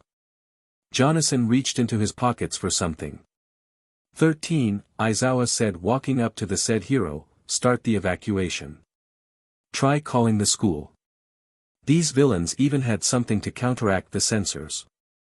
It's possible that someone with radio wave type powers is interfering. Kaminari. You try contacting the school with your quirk, too. Yes, sir. Kaminari replied. What about you, sir? Izuku asked, will you fight by yourself? With that man, even if you can erase their quirks, Eraserhead style is capturing after erasing the enemy's quirks. A frontal battle is. You can't be a hero with just one trick. Aizawa replied, then turned towards the villains, I'm leaving it to you, 13. The astronaut hero nodded in response. The homeroom teacher then jumped down the flight of stairs and rushed towards the villains. 3 stood in front of him, 2 men and 1 woman, all with gun-type quirks, aimed and ready to fire. Shooting squad, let's go, one of the males said with finders for guns. Didn't our intel say it would just be 13 and All Might? Who's that? The female asked as her hair stood up. I don't know, the other male asked, who looked like a Frankenstein-style bull man, but if he thinks he can come at us from the front by himself. Then he's a huge idiot, they said together as they prepared to fire. They were shocked though to see that their quirks had stopped working. My quirk. The bullets won't come out. The next instant, all 3 villains were wrapped up in Aizawa's cloths. He then proceeded to make them impact each other and throw them to the ground. The villains were surprised to see some of their comrades taken down so easily. Idiot, he's Eraserhead, a villain warned, he can erase quirks just by looking at them. Erase? A 4-armed villain questioned while charging at the hero, are you gonna erase the quirks of heteromorphic type villains like us, too? No, I can't. Eraserhead replied while punching the villain. But the skills of guys like you are statistically more likely to manifest in close combat, so I've taken measures against that. He's also strong in hand-to-hand combat, the hand-covered villain said to himself while scratching his neck, and since he's hiding his eyes with goggles, you can't tell whose quirk he's erasing. When he fights against a group, that makes it harder for them to work together. I see. I hate pro-heroes. The masses don't stand a chance against them. The mist villain saw an opening when Eraserhead looked away. Wow. Izuku said while watching his teacher fight, Mr. Aizawa's actually good at fighting by himself against a lot of people, huh? I wonder if either he or JoJo would win in a one-on-one fight. Zuku. Bad time to be taking notes. Jonathan shouted to his best friend, we have to leave, now. He quickly caught up and they all ran towards the exit. When they got halfway though, the mist villain appeared, stopping them in their tracks. I won't let you. He stated. Shoot. Aizawa thought to himself at seeing the villain vanish, I just blinked once and the guy who looks like the most trouble got away.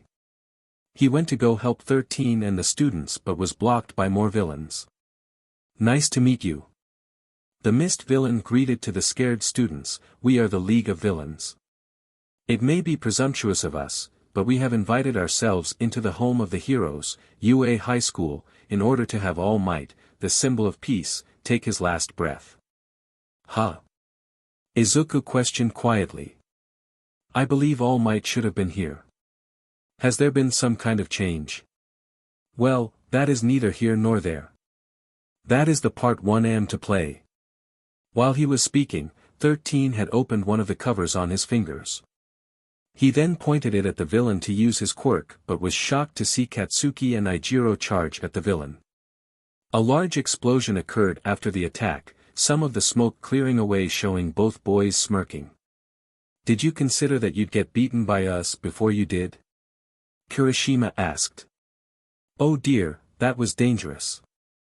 The voice of the villain said, shocking everyone. The smoke cleared showing that he had taken no damage. That's right. Even if you are students, you are excellent golden eggs. No. Move away, you two. 13 shouted, his open finger pointing towards the villain. My job is to scatter you all and torture you to death. What the dash? Kirishima exclaimed as more black mist came out of the villain. Everyone was getting covered by it. Thinking fast, Tenya grabbed the classmate's closet to himself and leapt out of the mist. Looking, he saw the classmates he saved were Rikido, Ochiko and Haru. Turning around, he saw the mist had become a giant dome of darkness. Everyone, he shouted at the top of his lungs. Izuku, please be okay. Haru pleaded in his mind, tears brimming in his eyes. I don't want to lose any more people in my life. Shipwreck zone. Izuku felt that he was sinking into the ground. Opening his eyes, he saw that he was falling headfirst towards water. Quickly taking a diving position, he plunged into the water. He stayed still for a few seconds before regaining his bearings and started swimming to the surface. A warp. Is that his quirk? Izuku thought to himself, they want to kill All Might. What in the world is going on? What the heck? As he was swimming up, he caught some movement in his line of sight. Looking at the source, he saw it was a villain with the features of a shark, swimming towards him at high speed. Here he comes, the villain said, I don't have anything against you, but see ya. Izuku then saw the villain swimming towards him even faster with his mouth open, showing all of his shark teeth. Agile Izuku didn't get to finish summoning his stand as. The familiar form of Tsuyu collided with the villain. Midoriya, she said and shot out her tongue, wrapping it around Izuku's chest. She then leapt off the villain, with Izuku in tow. See ya, the villain exclaimed as he sunk deeper underwater. See ya. Tsuyu replied right before she swam up to the surface. The whole way, she had Mineta in her left arm. Once her and his head popped out of the water, Tsuyu gently placed Izuku on the boat that was present when they entered USJ. Izuku righted himself so that he would land on his feet. For a frog. Mineta said in a dreamy state, your boobs are pretty big. Ribbit. Said with surprise, embarrassment and a hint of anger. She used her tongue to put Mineta on the boat but in a rougher way, him slamming onto the deck. She then started to climb into the boat herself. Thanks, Azui. Izuku said to Tsuyu as she climbed onto the deck. Call me Tsu. She replied. Tsu, thanks. Izuku corrected himself while stuttering in the process. This has turned into a bad situation though. Yeah. What the villain said earlier. All Might should have been here. Has there been some kind of change? They knew UA's schedule. Looking at the big picture, those guys must have set up the media intrusion the other day to get information. They were waiting to pounce, just as Todoroki said. But it's not like they can kill All Might. Mineta exclaimed after recovering and doing punching motions, once All Might comes, he'll PND those guys. Mineta. Tsuyu said, getting his and Izuku's attention, don't you think they are trying so strong because they have a way to kill him? That piqued Izuku's interest as well as his fears. Guys that strong just told us they would torture us to death, you know. I wonder if we'll be able to hold out until All Might arrives, even if All Might comes, I wonder if we will win to make it out in one piece. We will. Izuku stated, getting Tsuyu's attention. From what I heard after the combat training, everyone can handle themselves pretty well. Right now, there are only two things I'm worried about. 1. All of the villains' well-being. The three people who they shouldn't mess with are Bakugou, Adrian and JoJo. Neither one of them will care if they hurt the villains enough that they have to be sent to the hospital. Mineta wasn't paying attention and was sweating bullets while looking somewhere else. Second, Haru is the only individual I'm mostly worried about. Why Watanabe? Tsuyu asked, isn't he also a stand user? He is, but... Midoriya. Mineta screamed, what the heck is that? Ribbit. Tsuyu said with shock as both she and Izuku looked in Mineta's direction. More aquatic villains appeared as well as the same shark guy from before, making 16 in total, surrounded the boat. You little reptile. He said in anger to Tsuyu, I'll kill you. Aha. Mineta screamed, there's a ton of them. Those guys have a way to defeat All Might. Izuku thought to himself, she's probably right about that. I can't think of any other possibility. Why do they want to kill him? Because he's become a person who deters villains and evil? Because he's the one and only symbol of peace? No, I mean. While he was thinking, he then remembered something Jotaro had told him. And, J for Jotaro and I for Izuku's thoughts. J, when you're backed into a corner. Right now, I don't. J, and the enemy thinks they got you beaten. I don't. J, show them how wrong they are. I don't care about why. If those guys. He said aloud, getting Tsuyu's and Mineta's attention. They saw the determined look on his face, have a way to defeat All Might, then right now, we should be stopping whatever they're planning. By fighting and winning. Landslide zone. A bunch of villains tried to come at Todoroki thinking he would be easy since he was alone. Boy, were they wrong on their part. They were completely frozen solid with only their heads uncovered. It's pathetic to lose against a single child. Shoto said, get a hold of yourself. You're an adult, aren't you? Collapse zone. Katsuki and Kirishima were dealing with villains in a broken-up building. They were doing fine with the quirks they had. The villains were even started to get scared, of Bakugou mostly. Mountain zone. Momo, Gyro and Denki were surrounded by villains, some of them with weapons. Momo created a metal 7-foot rod for herself and a machete for Gyro. Denki had his quirk, so he didn't need a weapon. Mashireo and Jonathan were face to face with close combat villains, surrounded by building on fire. Mashireo had gotten into a fighting stance while Jonathan placed black fingerless gloves on his hands, and, think about the gloves that Kanzuya from Tekken wears. And got into a fighting stance of his own. Squall Zone. Tokoyami and Koda were surrounded by villains while the artificial rain poured down on them. Koda looked scared while Tokoyami looked completely calm. USJ entryway. Achiko and Mina had scared looks as the boys, Ida, Hanta, Rikido, Mizo and Haru stood protectively in front of them. 13 stood protectively in front of them all, keeping the villain from advancing. Teacher's Lounge. The number you have dialed is not in service, a voice said through Toshinori's phone, or has been temporarily disconnected.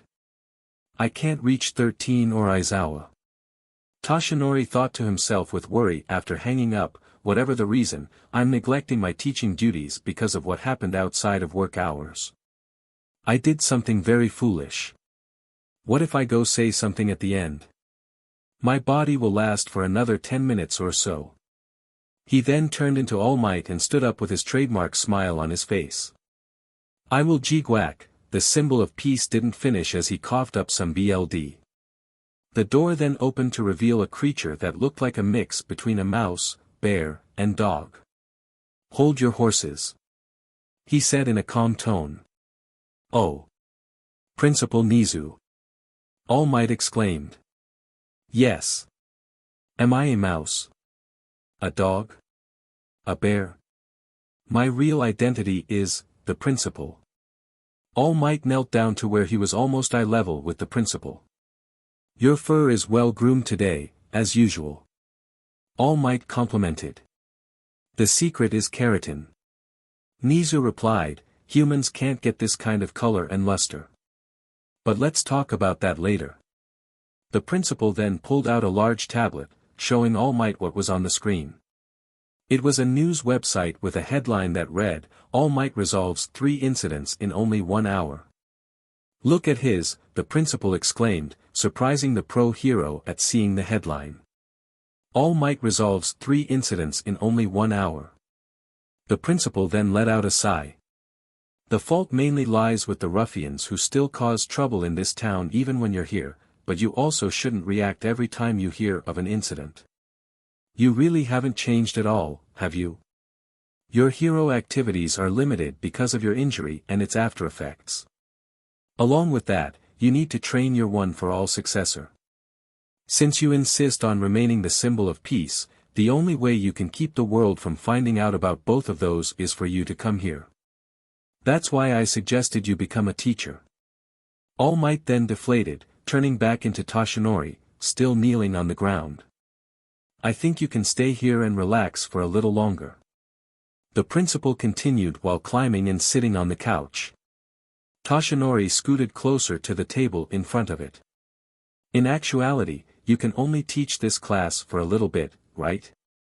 I'm the one who suggested it, but since you accepted the position, I wish you'd prioritize your teaching duties. I mean, there are a lot of hero agencies in this town. It is as you say. Toshinori replied, but that is why I was preparing to go to USJ. Even if you went now, you would be forced to return right away, right? The principal stated as he poured 2 cups of tea, if that is the case, then you might as well listen to my theories on teaching and use that to help you in the future. He's pouring tea. Toshinori thought to himself. Have a drink. The principal said after passing a cup to Toshinori and drinking from his own. He's always been long-winded. What bothers most me is that I didn't get a voicemail and couldn't connect at all. First of all, Nizu said, pulling Toshinori from his thoughts, regarding the vulnerability and responsibility of being both hero and teacher. You haven't changed at all either, sir. Toshinori commented. USJ entryway. Shoji, is everyone here? Tenya asked the said individual who was using his multiple appendages to look around the building, can you check? Everyone's scattered, Shoji replied, but they're all in this building. Everyone let out a sigh of relief at hearing that. They couldn't relax though as there was still a villain blocking their path. He looked to be reassembling himself after teleporting most of the class in random locations. Dang it! Zero cursed, physical attacks can't hit him, and he can warp things, his quirk's the worst. Think Haru, think. Haru thought to himself, the sensors are down, villains are here and we're cornered at our only exit. If only we were fast enough, fast. That's it. Ida. Haru called, getting Tenya's attention. Yes, he replied. If we cleared a path for you, do you think you could go get help? What are you saying, Haru? Rikido asked. I see where you're going, Watanabe. 13 said and addressed Tenya, Ida. Run to the school and tell them about what is happening here. The alarms are not sounding, and our phones don't have signal. The alarm system is based on infrared rays. Even though Eraserhead is erasing people's quirks left and right, they are still not working, which means they must have some with an interference quirk who hit right when they arrived. Took the words right out of my mouth. Haru said, Ida, it would be easier for you to run than for us to find that person. But it would be a disgrace as a future hero to leave everyone behind. Tenya started but was interrupted. Go, emergency exit. Rikido said while stepping forward and getting into a fighting position, if you can get outside, there are alarms. That's why these guys are only doing this inside, right? As long as you go outside, Hanta said, also walking up and getting into a fighting position, they won't follow you. Blow away this fog with your legs. Use your quirk in order to save others. 13 spoke up, Mizo walking up to fight as well. I can totally support you just like Deku did when he appointed you as head of emergency procedures. Achiko stated with a confident look, Mina doing the same thing. Please, Ida. Tenya looked towards the exit right behind the villain with hope and determination. Their biggest chance of survival lied in getting outside and going for help. Revving up his boosters, he got into a running position, ready to dash to the doors when he had the chance. During that time, the villain had completely reassembled himself. Even if you have no other choice, the villain said while throwing more darkness at them, are there really idiots who talk about their plans in front of the enemy? We did it because it doesn't matter if we're found out. 13 stated while pointing his open finger and sucking in the mist, black hole. Shipwreck zone. What do you mean, fight? Mineta exclaimed in fear, are you stupid? These guys might kill All Might, right? You're contradicting yourself, Midoriya. The best plan would be to sit tight and wait for the UA heroes to save us, of course. Mineta, Izuku replied, those guys down there are clearly assuming we'll fight in the water, right? Are you ignoring me? Does that mean they knew what was in these faculties before they gathered people? So you theorized. Yeah. Izuku answered, for people who gathered that much intel so meticulously, there's something strange. They sent you, ASU, he stopped himself, realizing his mistake. Ribbit? I mean, Tsu to the shipwreck zone. Izuku corrected himself while shaking and blushing at the same time, still a little uncomfortable addressing a girl by their first names. Seeing how uncomfortable he looked, Tsuyu turned to him. Your own pace is fine. She told him, seeing as calling her by her face name will take some getting used to for him. Oh, is that right? He replied, calming down in the process. Well, what about it? Mineta interjected in a panicked tone. That got Izuku back onto his train of thought. This means, he explained, in other words, the villains probably don't know what our quirks are. Ribbit. That's true. Tsuyu thought in her head with surprise, if they knew I was a frog, then they would probably have thrown me into the fire zone over there. They probably separated us because they don't know our quirks, so they plan to overpower us with numbers. Izuku summarized, pulling Tsuyu out of her thoughts, we have inferior numbers and less experience. Our only hope lies in the fact that our opponents don't know what our quirks are. The enemy isn't trying to climb the boat. That supports my hypothesis. But that probably means they aren't underestimating us, either. I'll tell you more about my quirk. Tsuyu said, I can jump high, stick to walls, and stick my tongue out up to 20 meters. I can also spit out my stomach and wash it and secrete toxic mucus that actually just stings a little.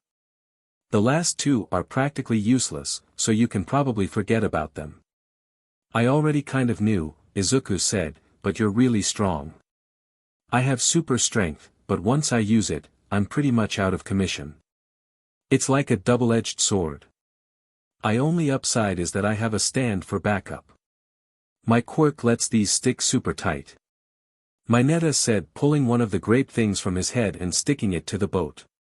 Depending on how I'm feeling, they can even stick for a whole day.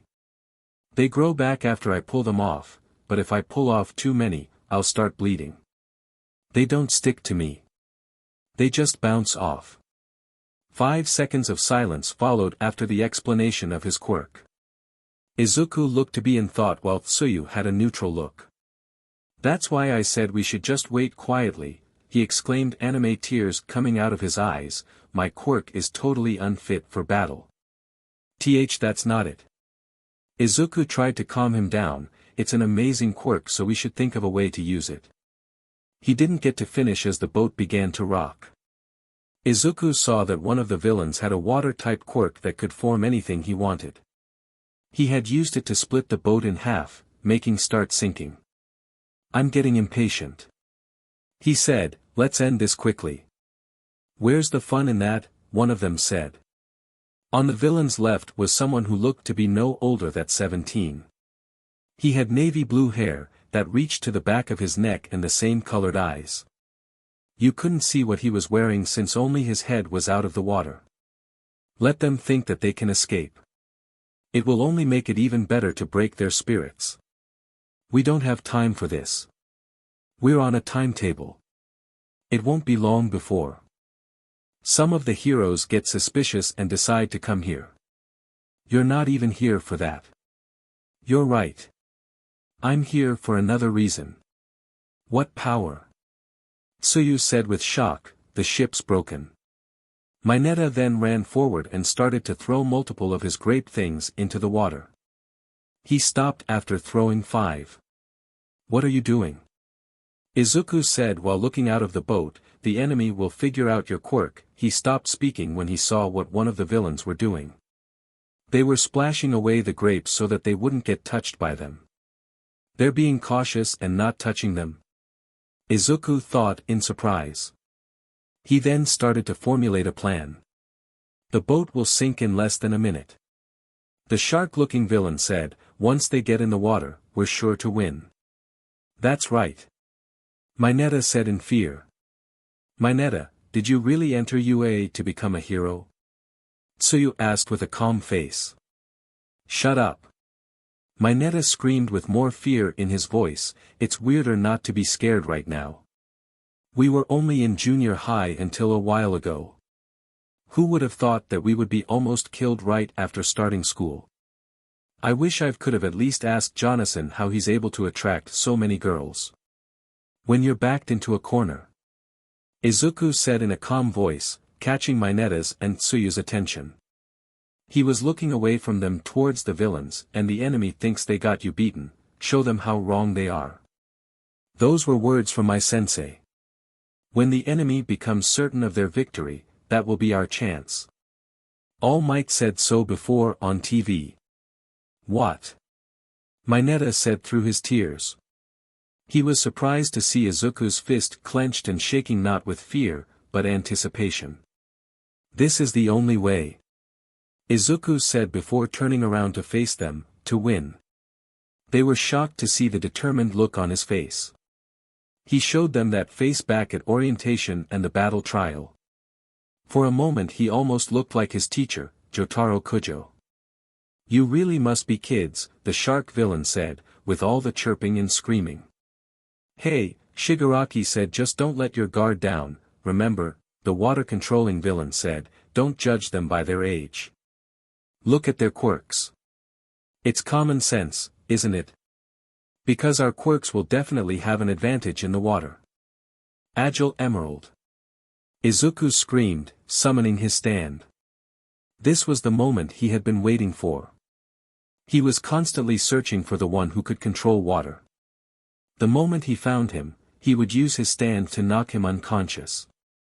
Agile Emerald rushed to the said villain and while shouting, "Smash!" he punched the villain in the face, knocking him out. "What was that?" one of the villains asked. "I don't know," another replied, "he just shouted and one of our own was knocked unconscious." That boy, the blue-haired boy thought to himself with surprise written all over his face, he's a stand user. Think like Jotaro-sensei. Izuku thought to himself as his stand returned to him. He then jumped towards the water. Even if it's a smash, I can't get them all at once if they form a circle. Anyway, even if we get through this shipwreck zone, there are still other enemies. I can't sacrifice my arm. Once he hits the water.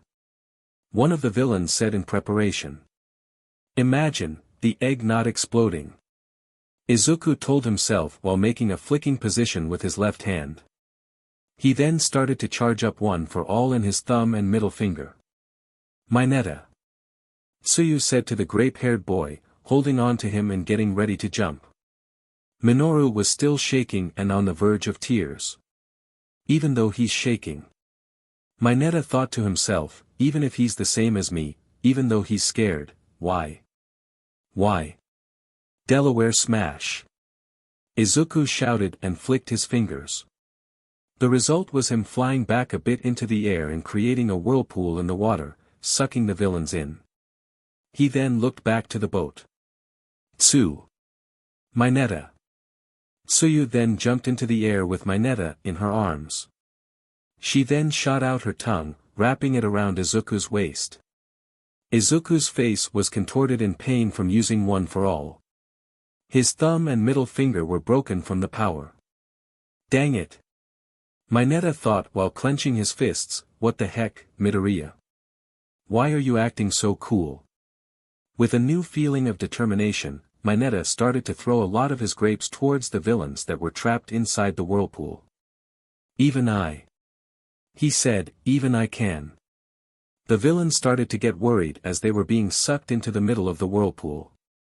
It didn't help that some weird oversized grapes stuck to them. They couldn't remove them, even when they tried using their quirks. They then started to get stuck together. If a strong force is applied to the surface of the water, Izuku said to himself, it'll spread, and then converge back in the middle. The whirlpool then let out a big splash of water, sending the wrecked boat and rounded up villains into the air. Rounded everyone up at once. Tsuyu said, I guess it's like we cleared the first hurdle. You're both amazing. Both Mineta and Izuku smiled at the compliment through their pain. Izuku his fingers being broken and Mineta with his head bleeding.